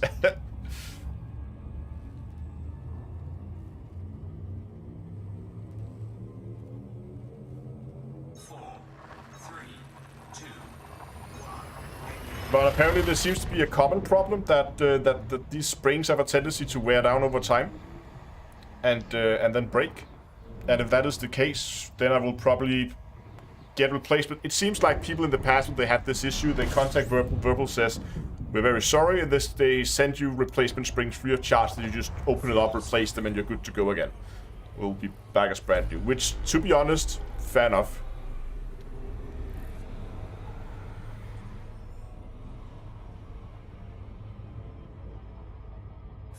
Yeah, no. Look, I'm not gonna write and I mean, it would be easy just to send them the clip and say, "Oh, look, my joystick is broken." I'm just gonna write them as a normal customer, say, "Here's my order ID. Here's the tracking number you sent. This is it broken. Can you help me?"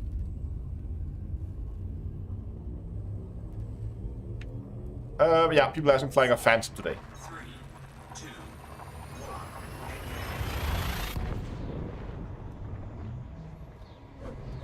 I'll do some kind of video of it when, if Verbal decides to ship me a completely new, at least not, I'm not going to ship the base. The base is fine, it's just the stick itself. If they decide to ship me a brand new stick, then I probably won't do anything with it other than probably give them a good shout out for being a good company. But if they ship me replacement parts, then I'll have to do a video of me trying to fix my purple joystick.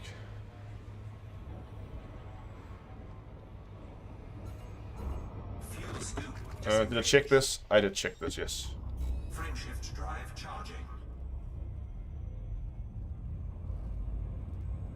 Exactly, that's exactly right, Kirsten. Kirsten says that it will be a good approach so I can share the customer service experience too. Exactly, that's my point. The only problem is that I have been working with Whirlpool, so they like at least some people in Whirlpool know who I am, and the order is sent to my down to earth astronomy mail. And that means I would also have to write to them from that email so that I'm actually contacting them from the same email as the order was sent to. So I don't know, but we'll see.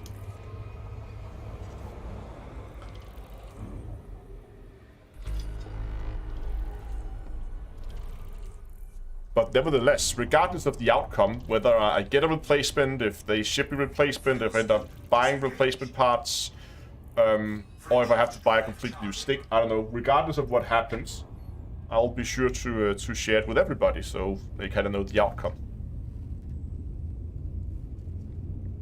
But I agree, Donald. I would much rather have replacement parts. I would actually rather have replacement parts than a new stick. Because there's no reason to ship a brand new stick. There's, like, everything else on the stick is as it was from new. You can see a little bit where my hand is resting, but otherwise, other than that, it's, yeah. Someone in the chat asked if I recommend this game. That depends what you're looking for in a game. Elite is a game that doesn't really hold your hand. You have to figure out what you want to do for yourself. And if you want to be an explorer that goes out and explores the empty space and find cool planets and plants and stuff like that, then yeah, then it's probably for you.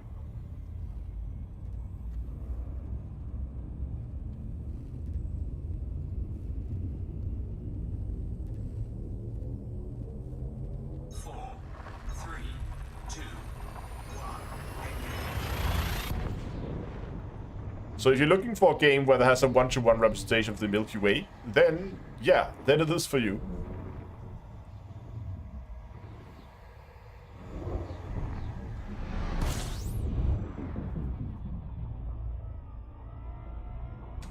System scan complete. Fuel scooping.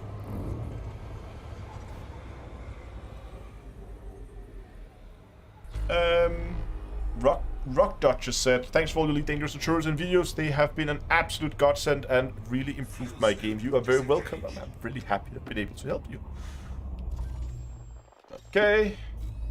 There we go.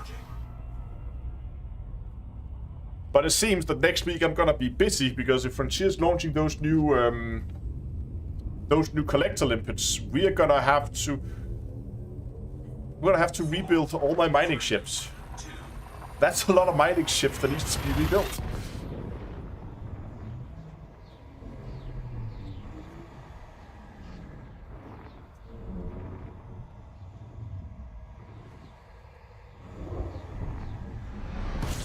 That's a good point. If you're looking into getting into Elite, don't buy Odyssey yet. Wait and see what happens with it, because it's still a bit in a limbo. Fuel scoop No. So the current limpets, they stay, and they're gonna function the same. They're just gonna add new limpet controllers that can function as 2 different types of limpet controllers. So that you can have one controller that can both be collector and prospector, and you can just switch between which mode it's in. So they're not changing the way limpets work. They're just adding more advanced limpet controllers now. Frameshift drive charging.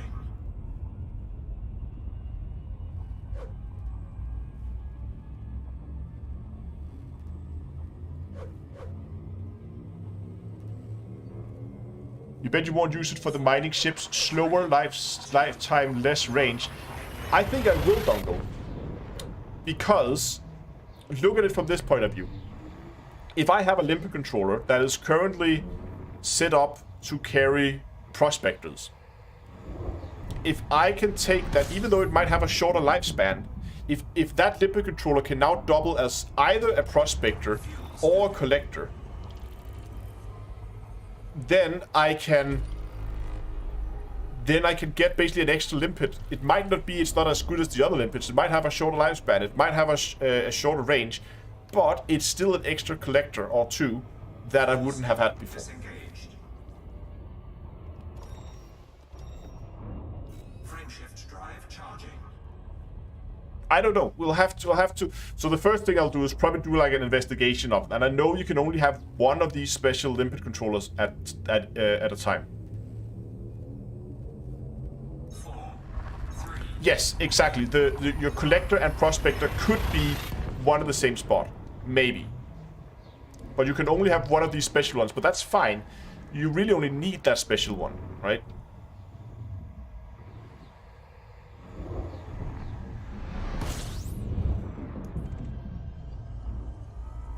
How annoying are those bright cockpits in Odyssey? I don't find them. They have really been tweaking the lighting in Odyssey a lot, and at some points it was super dark, some points it was very bright, and they actually dialed it in okay now.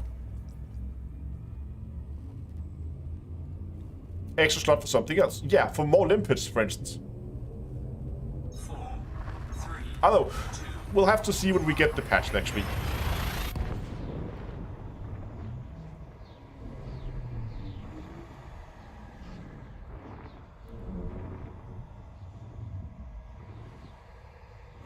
No, that's another good point, Dongle. If the special one can only have one active limpet, then it doesn't matter, because then you lose your collector, your prospector when you begin to collect, and that's no good.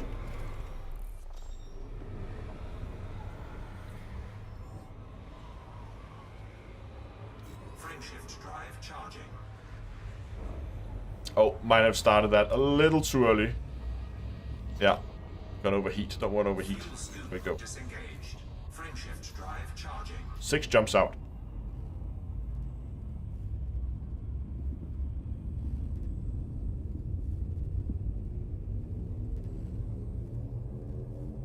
Four, 3, 2, 1.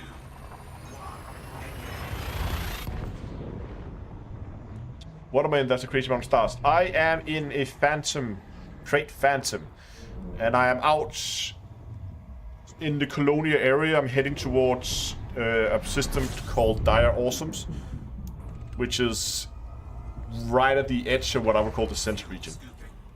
System scan complete. 5 bodies, all stars. Fuel scoop disengaged. Frameshift drive charging.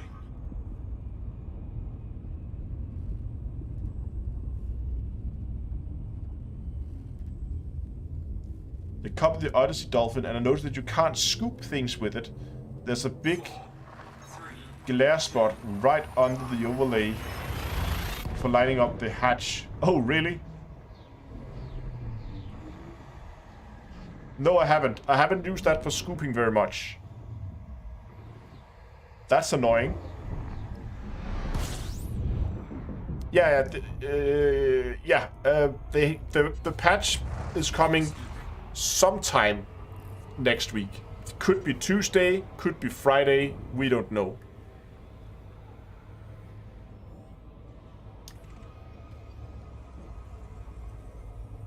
scoop disengaged.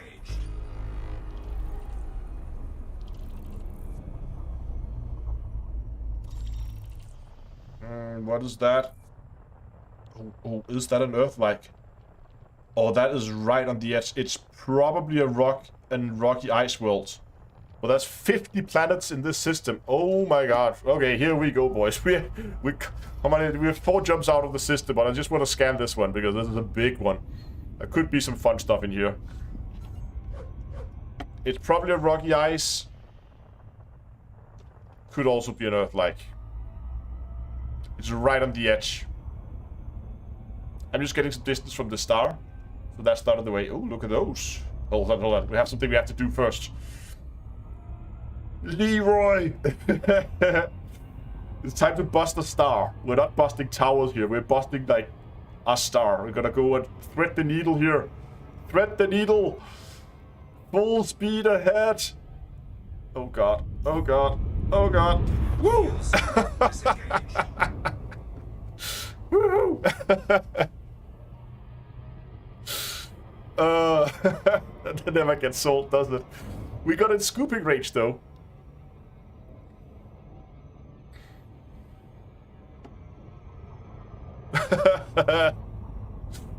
Oh, that never gets sold.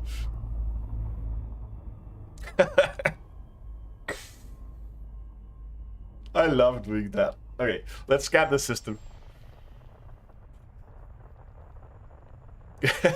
Yeah, we even scooped a bit. Okay, what do we got? We got something here. What is this? This is a lot of stuff here. We got some geologicals on it. I don't care much for geologicals. More geologicals.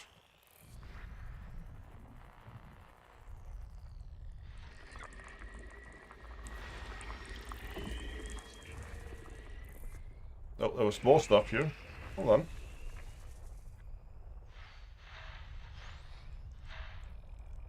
What are you? What?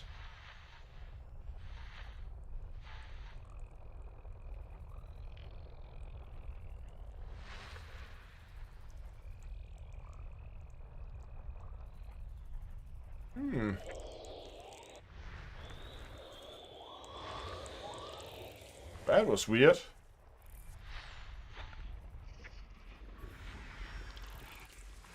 More geologicals.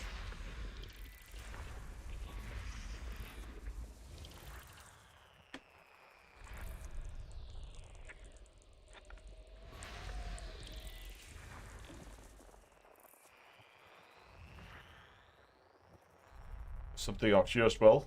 There, probably another gas giant. Yeah. Lots of zoom levels here.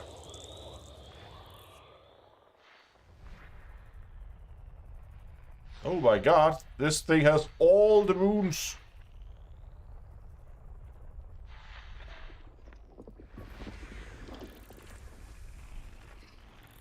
How many moons is around this thing?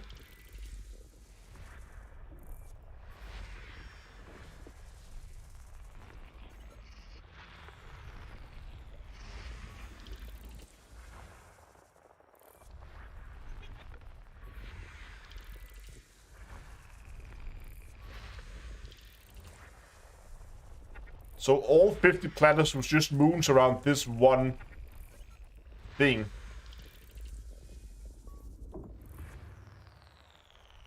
Oh, we're not done yet. There's another one there. Jesus, okay. Something there. There. Another gas giant.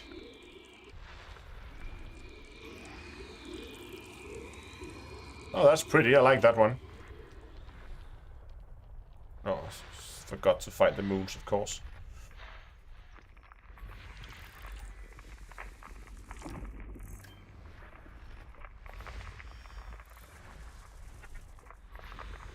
Oh, they're almost in line. Look at that. Got 2 moons orbiting each other here. And a heavier one.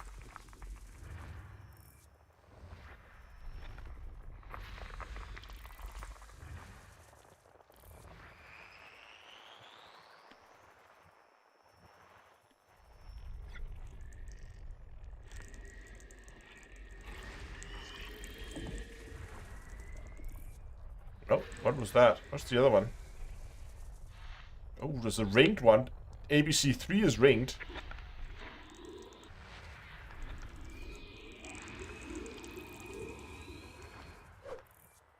ABC3, I want to go and have a look at that. Okay, we have around the D star. Those are probably asteroid clusters? No?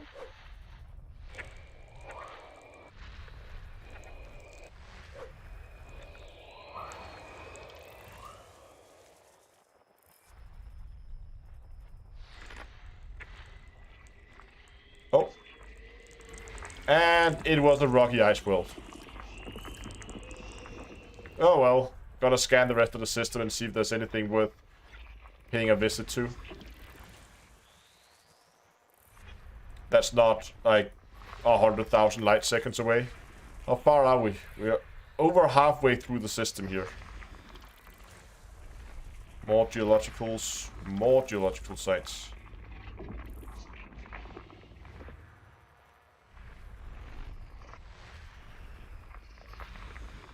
And more. Nothing there. Oh, biologicals. There we go. Well, I need to begin to write this down, because now we have multiple planets we need to go and visit. So we want to visit A, B, C, 3, and we want to visit D1, H, if it's not too far.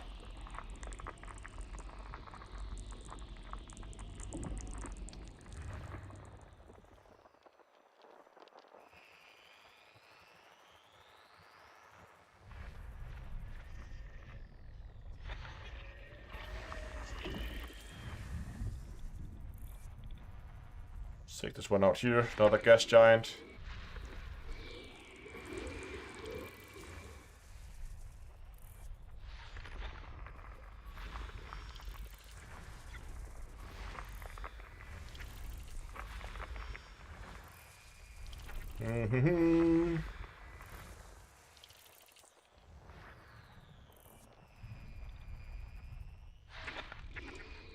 Jesus, this system.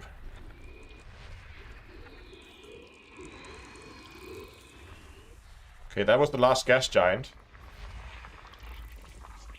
Geologicals. More geologicals.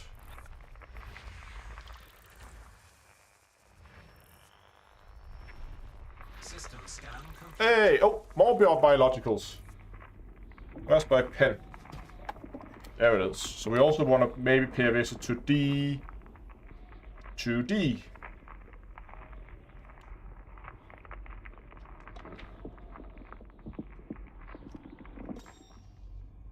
Have a look at this system map. Oh my god. Everything is here. Doesn't look so bad when you look at it like this, but okay. So we wanted to take a look at A, B, C, 1, 2, 3, which is that one. Which is not too far. We wanted to take a look at that just because it was landable. No, okay, it's just a ring planet. We might take a stop there. How far are these D1, D2 planets away? 300,000. Do we want to go 300,000 for biologicals?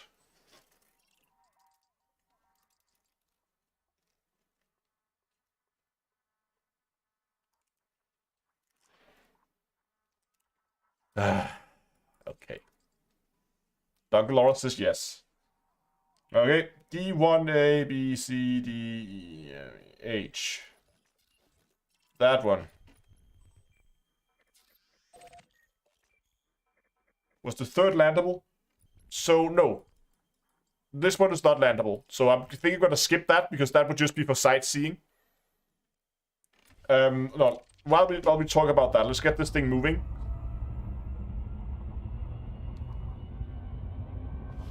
There we go. Then we can look at the map in the meantime. So I'm gonna skip that one. That was just for the sightseeing, because it could be pretty with the little planet with its atmosphere and then the gas giant in the background. There was some potential for some good screenshots there, but I'm gonna take it on the I don't know, come back in and take a look at it on the second time around. I should look at these. a high metal, a metal-rich world, but they're not terraformable, so I don't really care.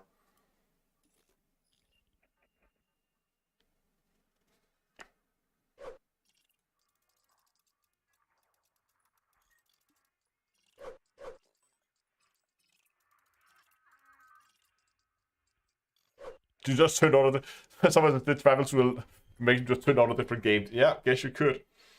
So we want to check this one.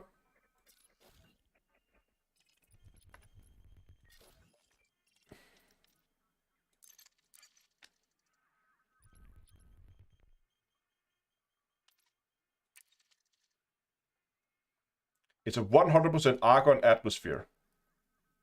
And there's two types of life on this planet. And D.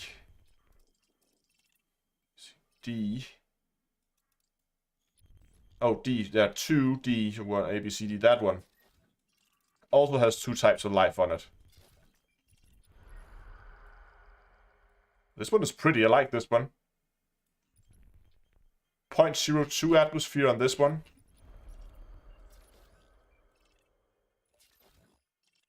These planets are very identical. Gravity is the same range.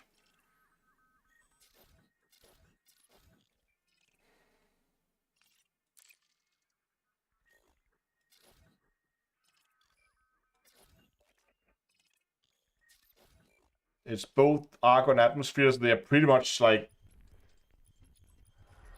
but they look very like visually different. Yeah, pure argon. I don't think I've ever seen a pure argon atmosphere.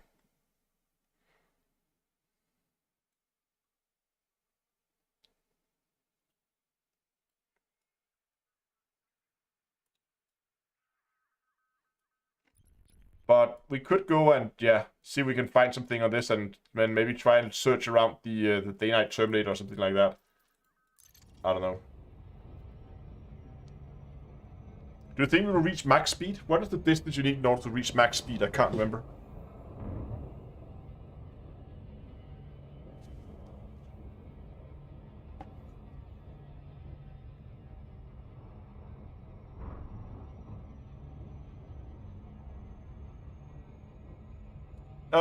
That's a good question, Dongle. Let me show you. So, Dongle asked about this picture I took.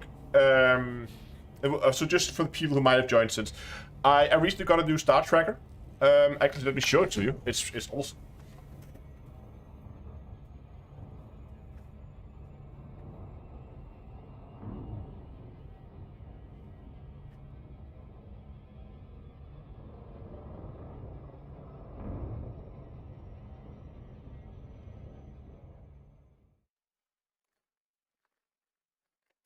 That's it. That's my star tracker. It has this little thing. That's all you need. So my idea was I wanted to build a small, lightweight star tracking setup that I could take with me if you're gonna go camping or if you want to go out of the city. I don't want these big, bulky things that weighs a ton and yeah. I put an Arca Swiss plate on the bottom. You mount your camera on it there. You turn it on, oh, there. And then that thing will just turn around once every day. In order to align it, that's of course the problem with this, is how do you polar align this, right? Because, and I'll show you how you polar align this. You take this bracket, you take the bracket, you put bracket, you put, you open up the screw here. Oops. You open up the screw, you take bracket, you put bracket on, you tighten down the screws like that. Now you have a bracket, and in the bracket you put a laser.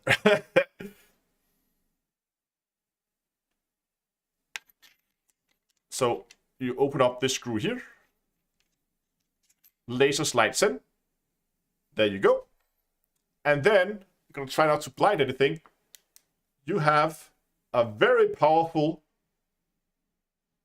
green laser. And if you haven't flooded the whole thing with light, then you would see, and at least at night, you will then see a long laser beam. And you take that laser beam and you point it at Polaris. Yes, the picture was the Pleiades. Just get this disassembled.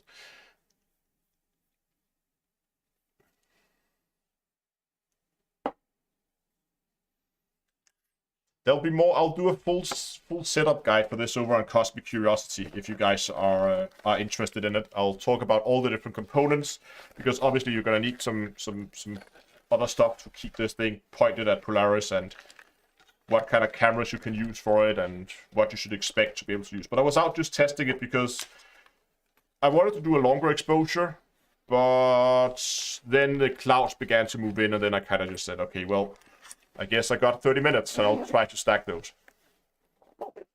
Let's put that over there. And go back to the... No, back to that one. This was a 30-minute exposure. And it's not one 30-minute exposure. I'll show you. It was a number. As you can see, I have all the pictures here. All the raw pictures. Each of them was around 30 seconds. And the pictures looks like this when you get them out of the camera. As you can see, they don't really look super well, and there's a ton of light pollution in this. And then you just go through a stacking process where you take all these pictures, you stack them up on top of each other, and you begin to do stretching and curves, those kind of things, and you end up with something like this. It's a pretty cool process. I think it's awesome.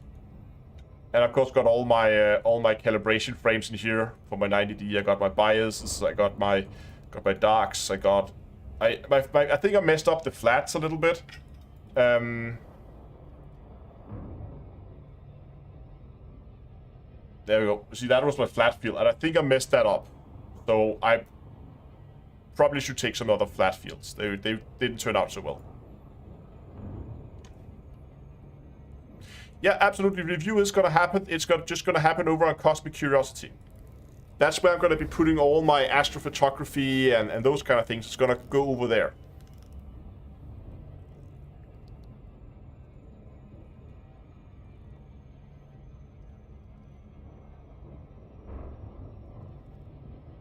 I'm actually, I'm hopefully, fingers crossed, I'm going to be able to record it this week. I'm looking at actually doing a location shoot for it. So instead of it just being me sitting in my living room, because the problem is the living room has a very high ceiling, so there's a ton of reverb. So I could also record it outside. There would be no reverb outside, obviously, but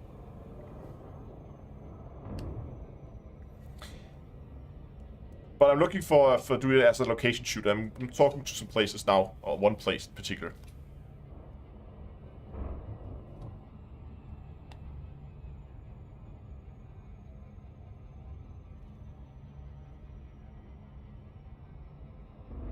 That's great. You can do... Yeah, there are other ways to do polar alignments, but now it comes with a bracket and a laser, and it worked flawlessly. You can actually see here. Let me show you this. We go back to... hold on, let me find. I managed to close it in my infinite wisdom.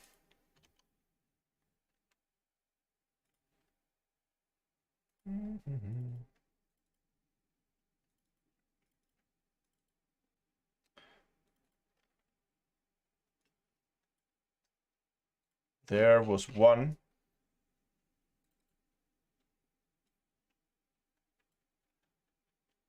Okay, here we go.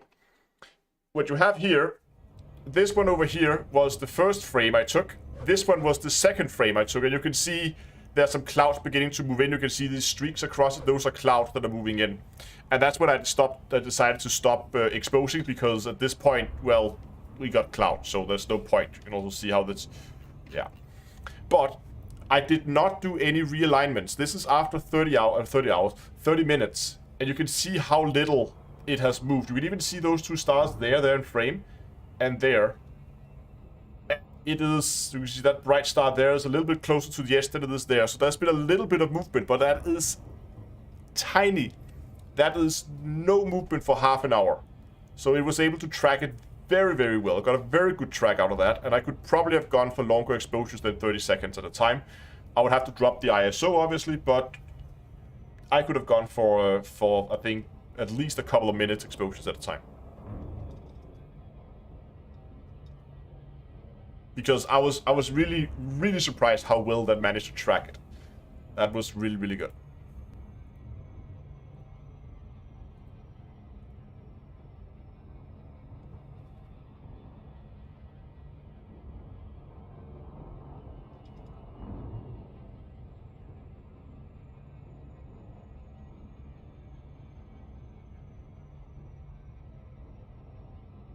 And the trick, Norman, is I'm not familiar with those specific for specific mounts, but I'm looking for something that is super portable. I need something that I can put in a backpack and just take with me. I have a backpack with all my camera equipment, like the most essential camera equipment, always packed, ready to go, cameras charged. That means if I ever feel like to go out to shoot, whether that is video, whether that is astrophotography, whatever I want to do, I just have one backpack, throw it on, take it with me, and I have everything I need. How much is this tracker? That is a good question. Let me look it up.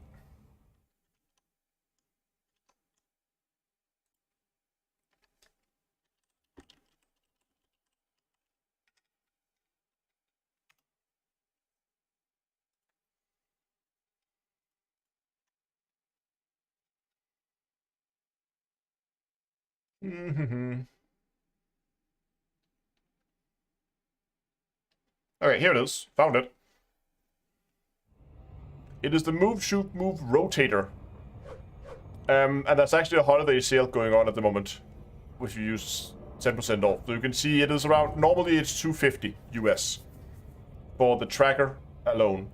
That is then without any, it seems, that's the pack without it. There are different, if you only want the rotator with no pointers. If you want it with a rotor and a pointer, then it is $280. If you want it, I think the one I have is that kit there that also has a wedge and a headlamp. And that one was almost $400. So it is a little pricey. But that's the laser pointer, there's the wedge you're gonna need. I'm gonna explain all the components you're gonna need in the video on Cosmic Curiosity. But for now, I think we're about to arrive. Hello, Golgotha.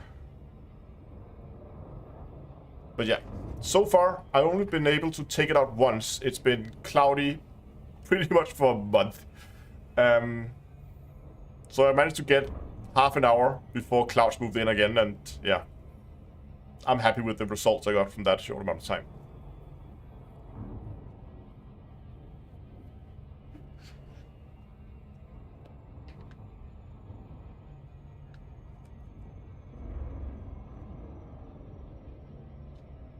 We're almost there.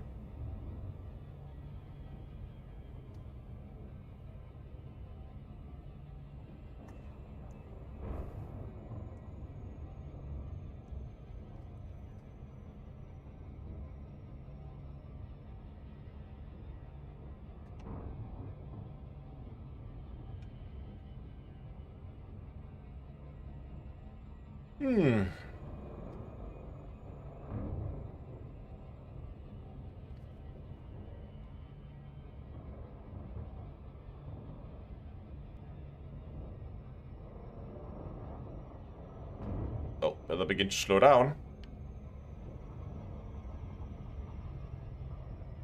I hope we have something else than bacterial things this time. I actually want to find some actual plants and not just like spider webs on the ground.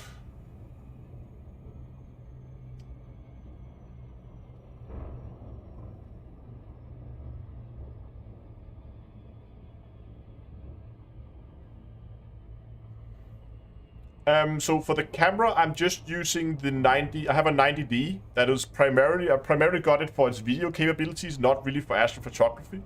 But that was the camera I have, so that was the camera I used. And for the lens, I have a it's a zoom lens. It's a telephonic zoom lens. It goes from, I think, 70 to 200 millimeters with a f-stop of 4.0. And the picture I took there was shot at around 100 millimeters.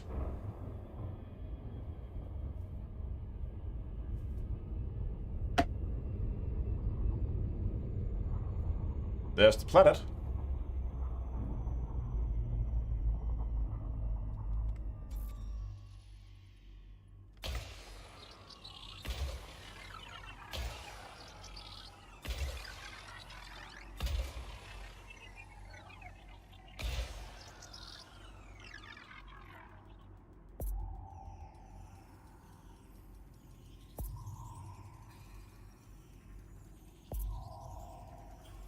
Surface scanned by 50%. Battery shot. Okay, whoa, look at that. Complete. What do we have here?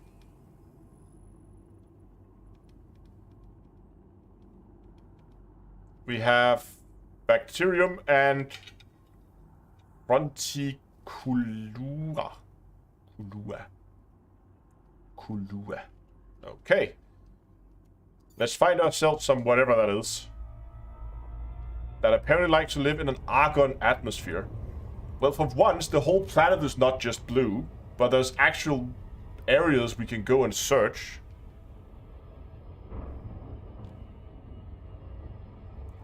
You know what? I like that spot right there. That looks good.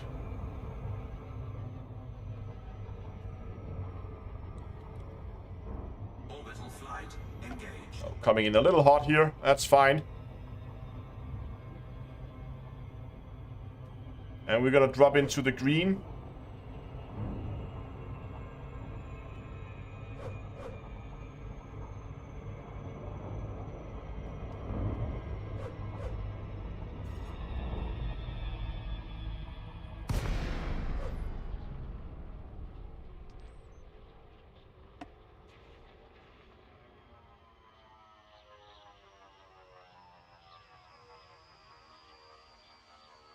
Well, that's a pretty boring atmosphere.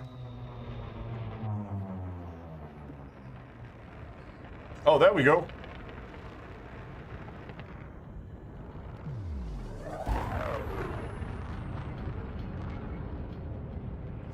See, now we're talking.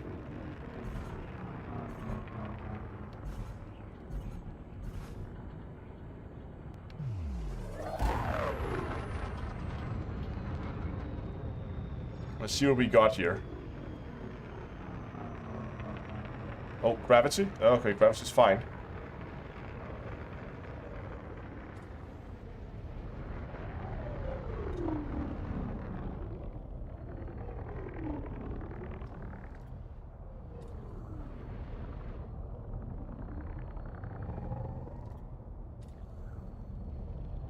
Oh, there's something there. Look at that.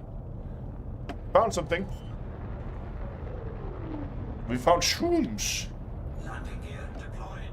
Found some shrooms. Where is the landing spot? There's the landing spot. Ah. Ah. There we go.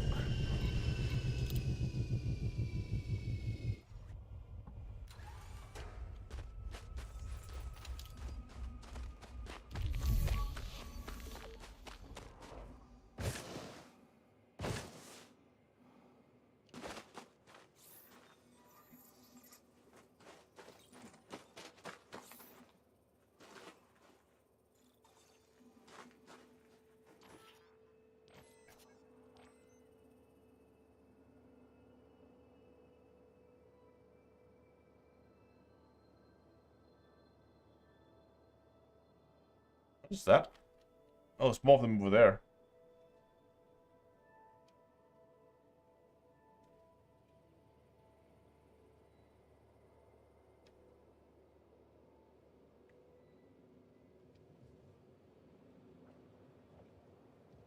They're spiky.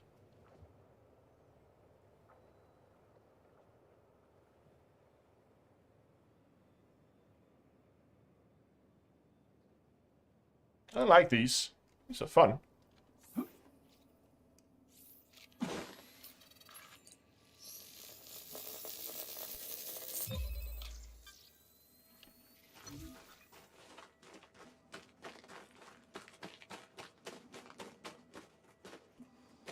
Let's go find more. I don't know how far we have to go though. Maybe get an SRV.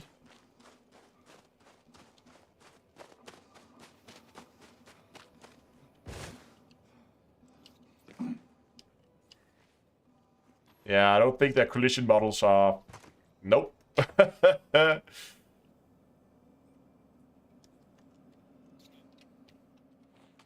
Now, as any good scientists, we need to check.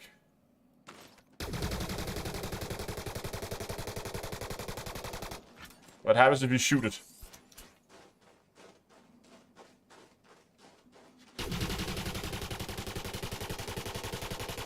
What happened to the fun minigame? They got rid of it because everybody hated it.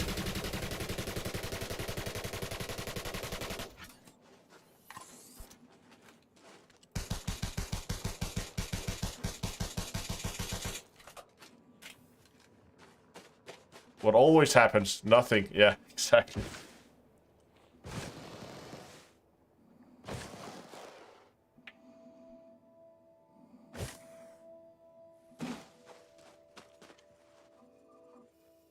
Well done.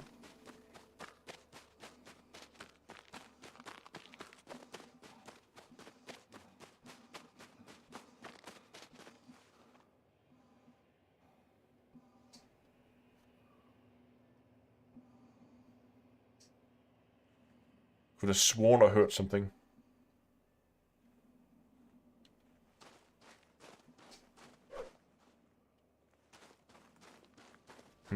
Maybe not.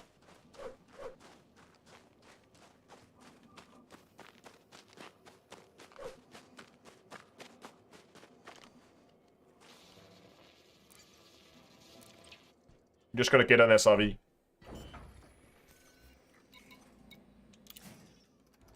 Drive assist. Space map is kicking in. Oh yeah, big time. Low gravity warning.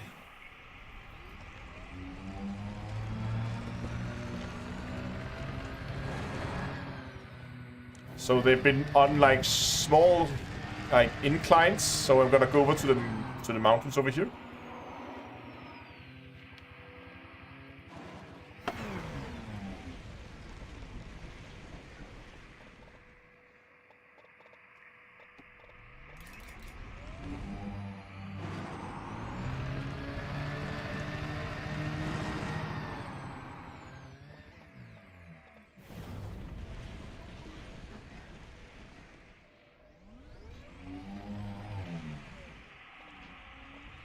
These are slightly more blue, it seems. Drive assist off.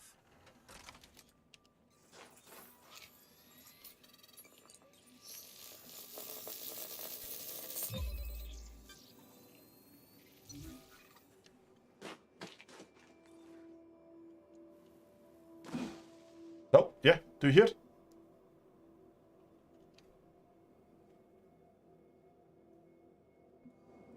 Turn off the volume.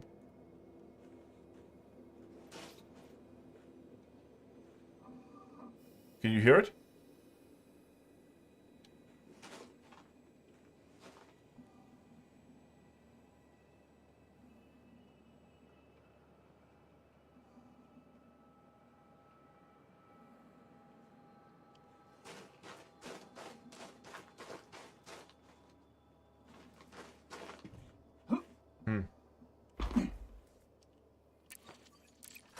I'm sitting here pressing F and then playing too much Star Citizen. Too much Star Citizen. Oh, there's another cluster down there. I think that should be good. Already spotted it.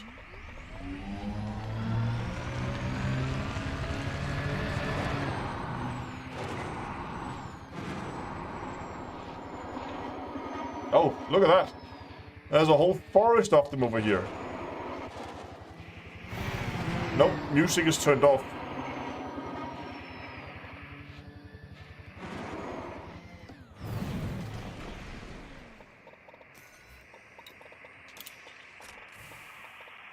Drive assist off.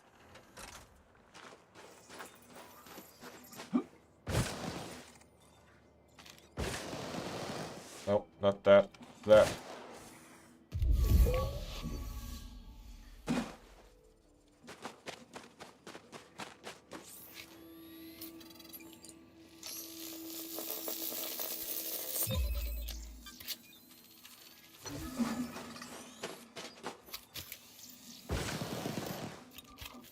Got a thing.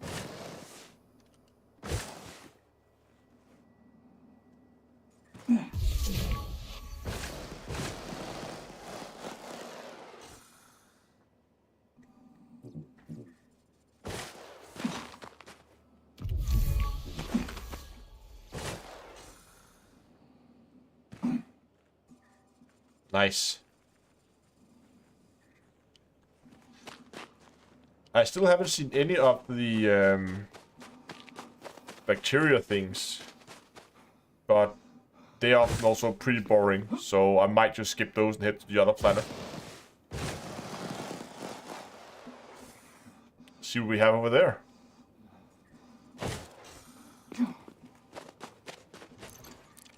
Let's head back to the ship. Drive assist on.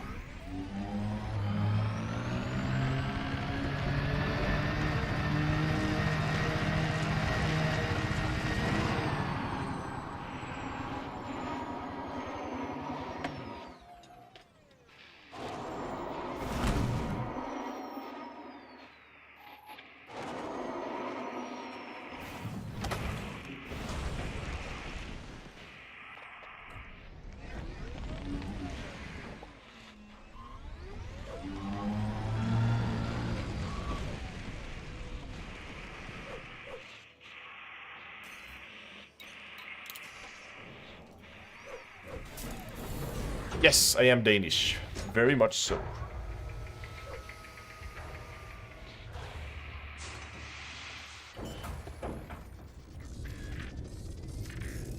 Landing gear retracted.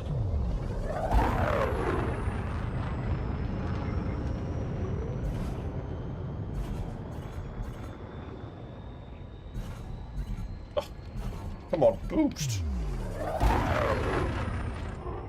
Well, I set destination to that one. I really like the look of this planet, like the color schemes, and looks fun. Frameshift drive charging. 4, 3, 2. Foliage on planets. When will Xbox get such things? See, that's the question everybody's asking themselves. Frontier's not given any kind of statements whether they're looking at 2 weeks, 2 months, 2 years, or if ever.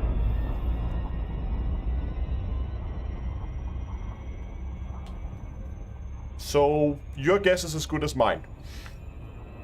It's probably not going to be 2 weeks, I'll tell you that much.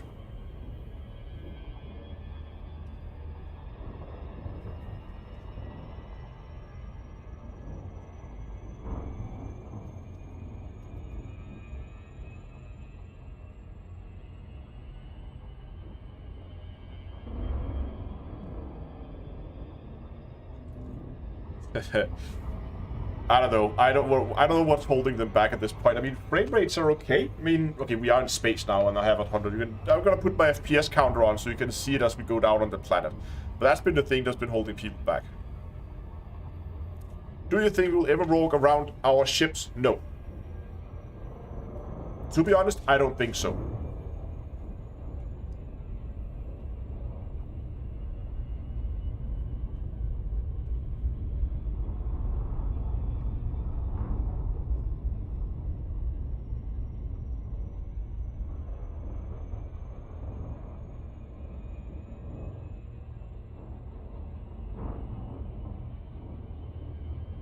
Which is a bit of a shame, to be honest.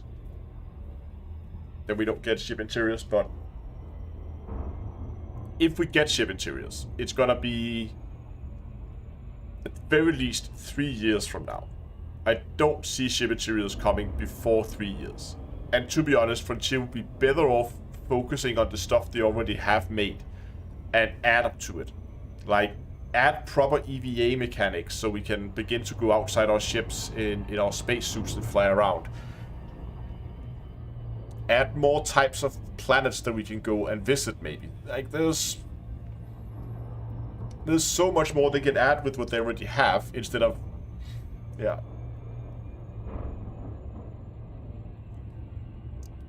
Yeah, I would love to see crossplay when Odyssey comes on console. I think it's unlikely.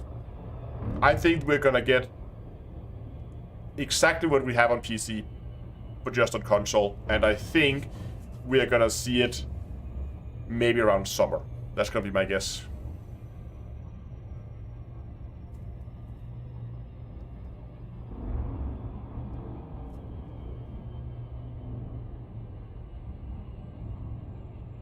What does very much Danish look like compared to very little? I don't know. I think my point was that my accent is very typical Danish. It sounds, at least when you compare it, I have a very thick Danish accent.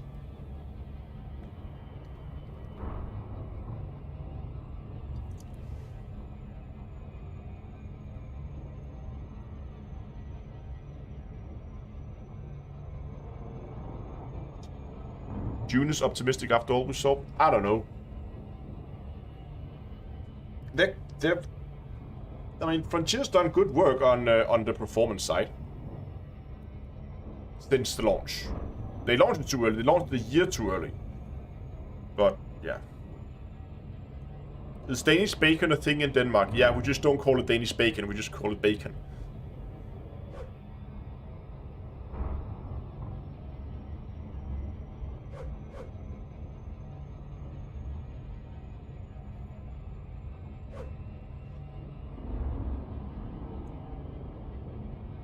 Didn't they, Joe asked if we were going to be able to see the jump. Didn't they say that we could? I think they mentioned something like that.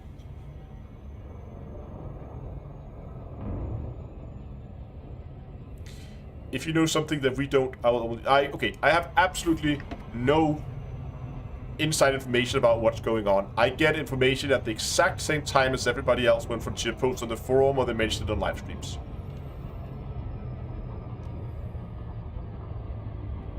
So I know absolutely nothing.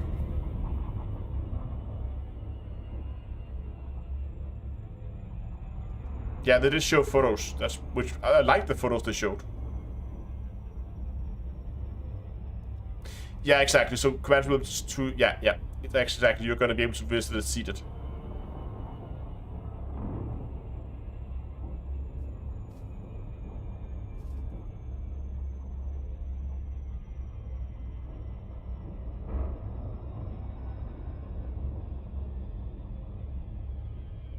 So my guess is, when you can run around the inside of the fleet carrier, when the jump happens and it goes into lockdown, you're gonna get teleported into a seat, and you can then sit in that seat and watch the animation from there, watch the jump from there.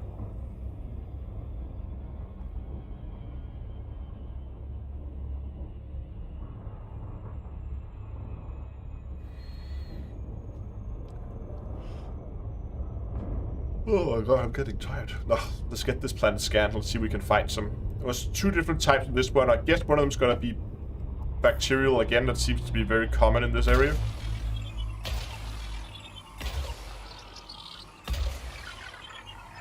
Oh.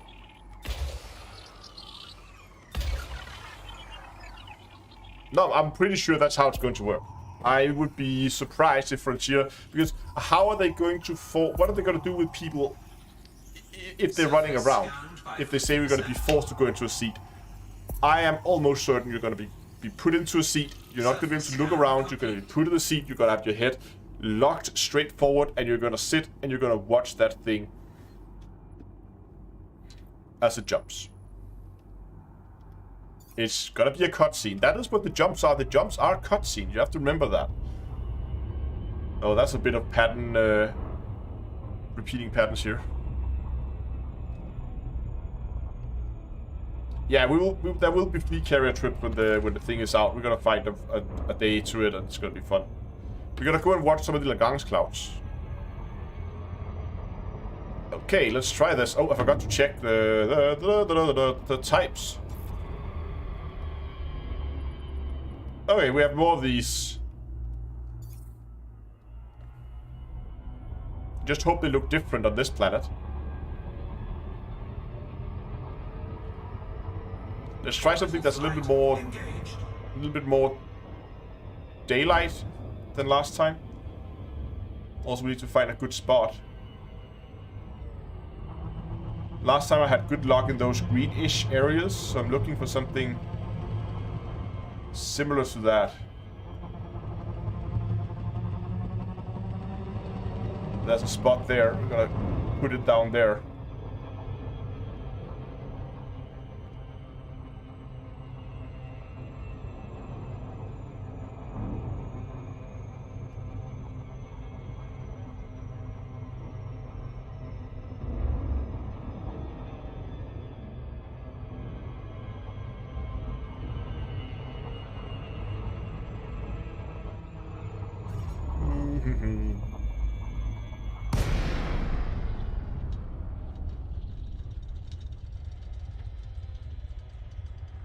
Yeah, but it's more green than the other green, blue areas.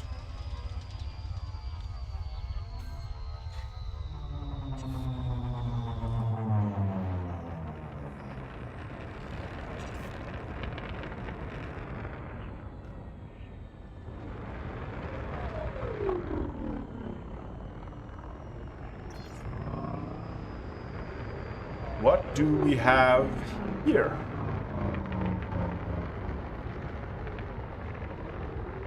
Oh, that was easy. There they are.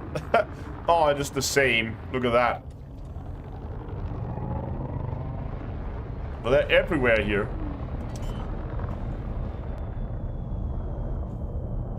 Landing gear deployed.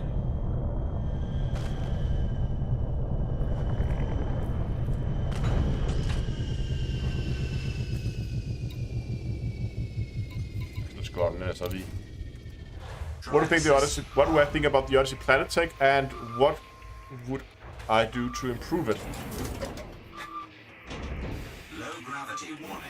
It's fine the way it is. It's not awe-inspiring, but it's fine. I think that's the best way I can describe it. But do keep an eye. Do notice my frame rate here. We are on an atmospheric planet right now, and while we are in the SRV, when the game came out, I would only be able to run around 40 FPS in a situation like this. When we're out on foot. Let's go out on foot so we can actually compare it. Drive assist off. There we go. So I get around 90 frames per second now. And at launch, in a situation like this, I would have had around 40.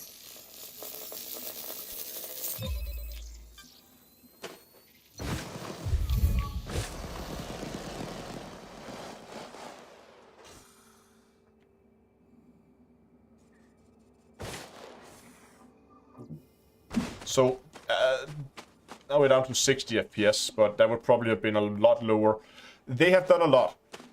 But I know, Dongle, not everybody has, but I'm also running the game like all settings maxed at 4K.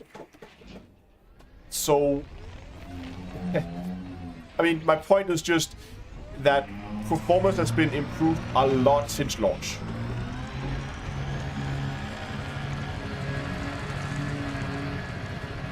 Take that cluster there. Should be far enough, I guess. What up, noisy bunnies? Off.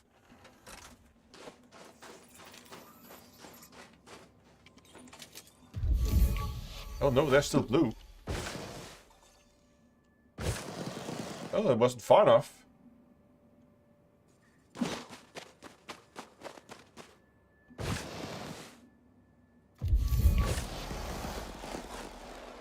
Nope, we're still in blue. Okay.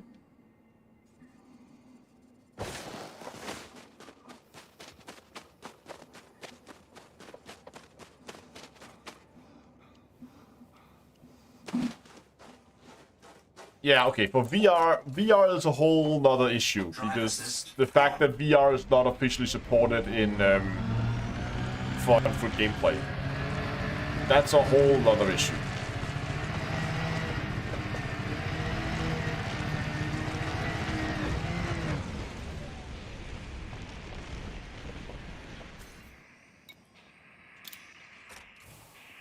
Drive assist off.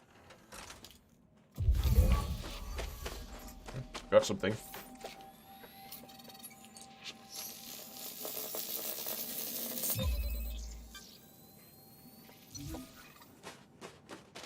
Now, I noticed something on my scanner while I was driving here. I just want to check it out. Drive assist on.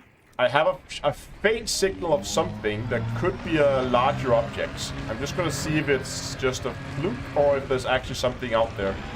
But there is something that looks like a larger object somewhere out here. I'm just going to see if we can locate it.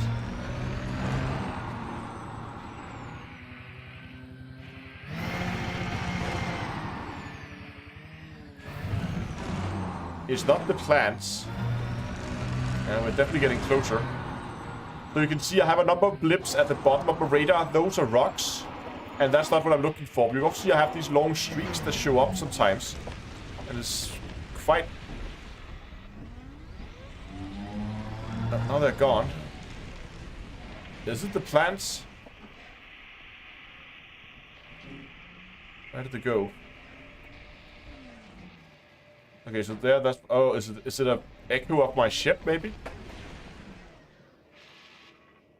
Okay, it was an echo from my ship. Damn it. You see, the signal is gone. But if I turn this way here, I get a signal there, and that's my ship. Oh well. Hope I found something fun.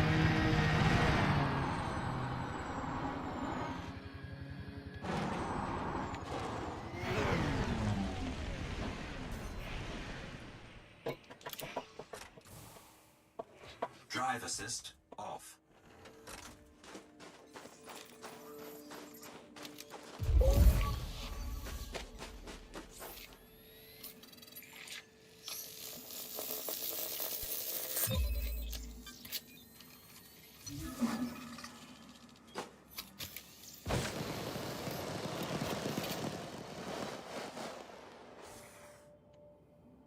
Nice.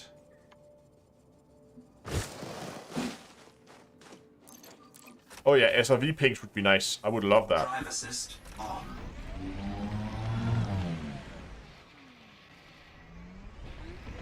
Let's go back to the ship.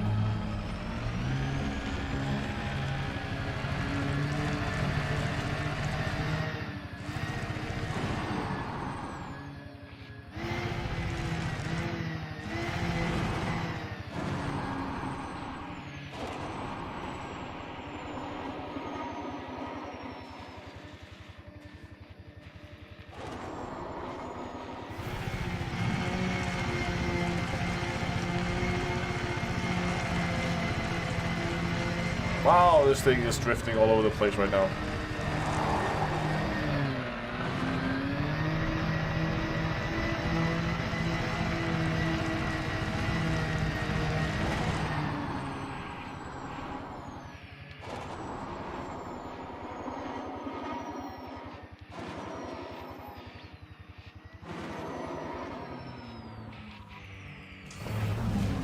Yeah, I'm really looking forward to new SRV because it should be bigger since it's a two-seater. But does that mean that they will change the? They haven't mentioned anything about it needing a bigger hangar or anything.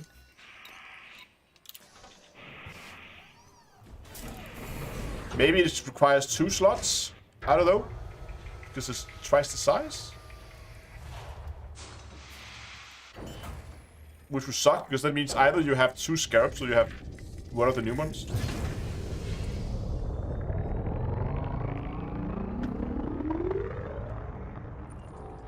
Landing gear retracted.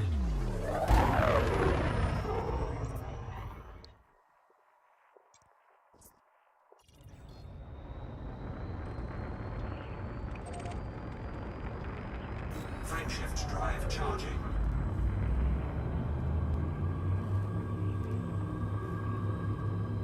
Four, three, two, one. Engage. Whoever thinks vehicle schematics will be involved with the SRV, I don't think so. I think it's just going to be another static vehicle. I don't think they're going to add any kind of engineering or anything fancy like that.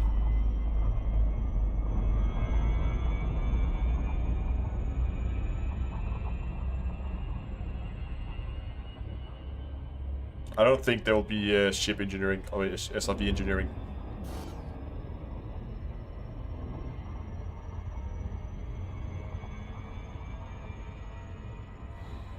And the game, as Douglas says, the game is grinding enough as it is. But, I don't know.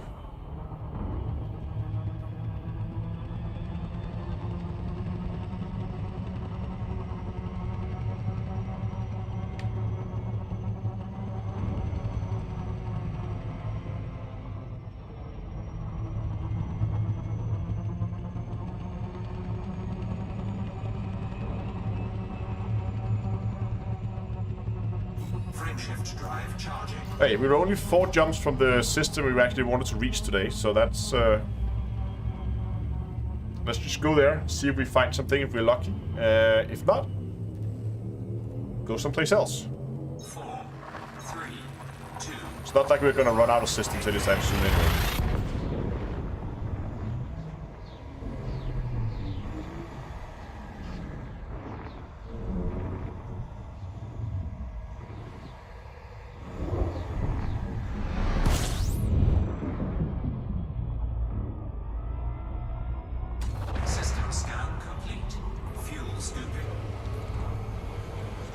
Get a bit of fuel here before we move on.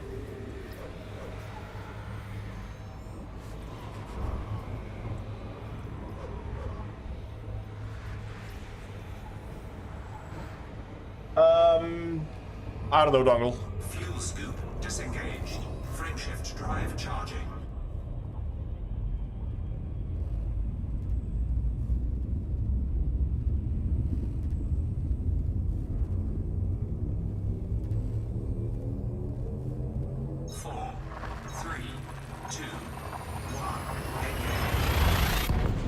I need to do another Blender stream.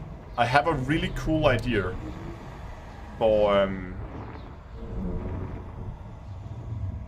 for something you could do with to do in Blender with Elite Dangerous. Not sure if it'll work, but I think it could be a cool idea. Fuel scooping.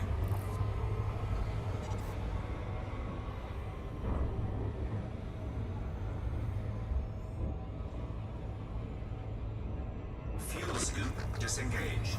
Frameshift drive charging.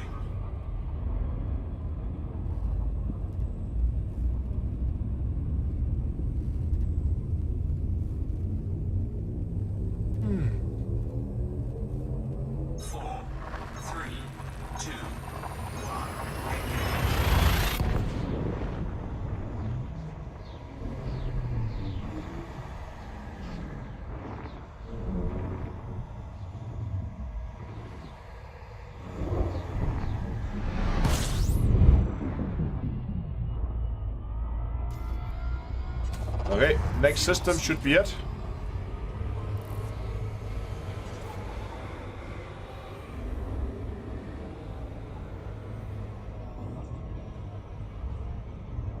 Fuel scoop disengaged. Frameshift drive charging. Let's see what we got. How far are we actually from Colonia now? Just curious how far we actually managed to fly today. Well, sure, 2,000 light years. That's actually pretty good. That's a decent distance. 4, 3, 2.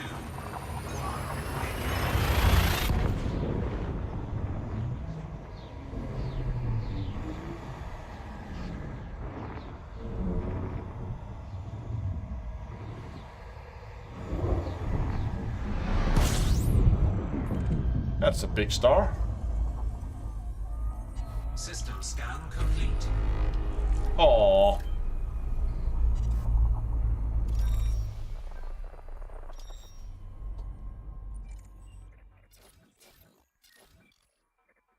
Boring system. Age less than 1,000,000 years old.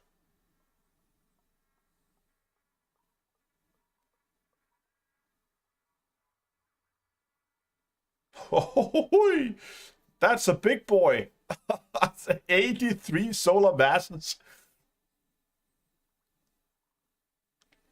With a surface temperature is 10 times hotter than the sun. 3 times the size, but 83 times.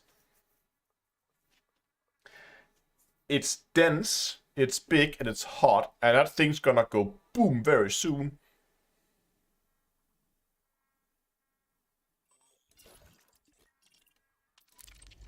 Big boy. Jump range on this build is empty, just shy of 60, with fuel around 57.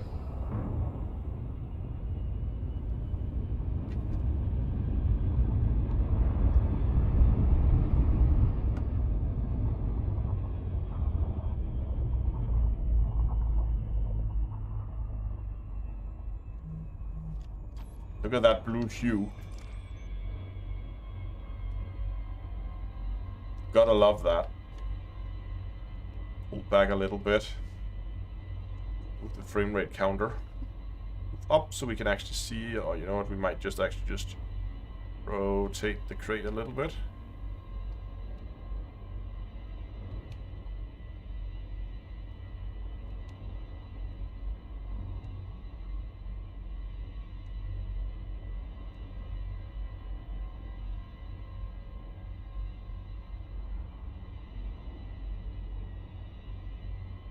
There we go.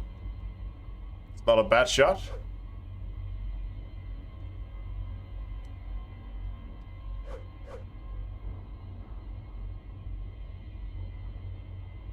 Nice. I think it looks good.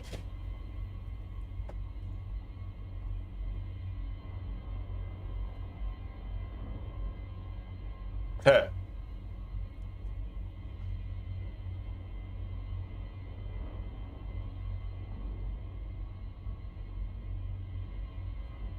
Anyway, we made some good distance today, I think. How far do we have left to die also?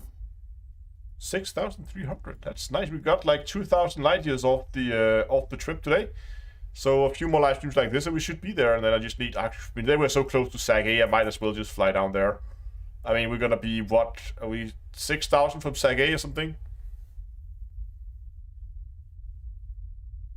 That's a good find, John. But for now, I am going to call the stream for today. There we go. Let's jump over here. That was really good. Coming back out, do some exploration.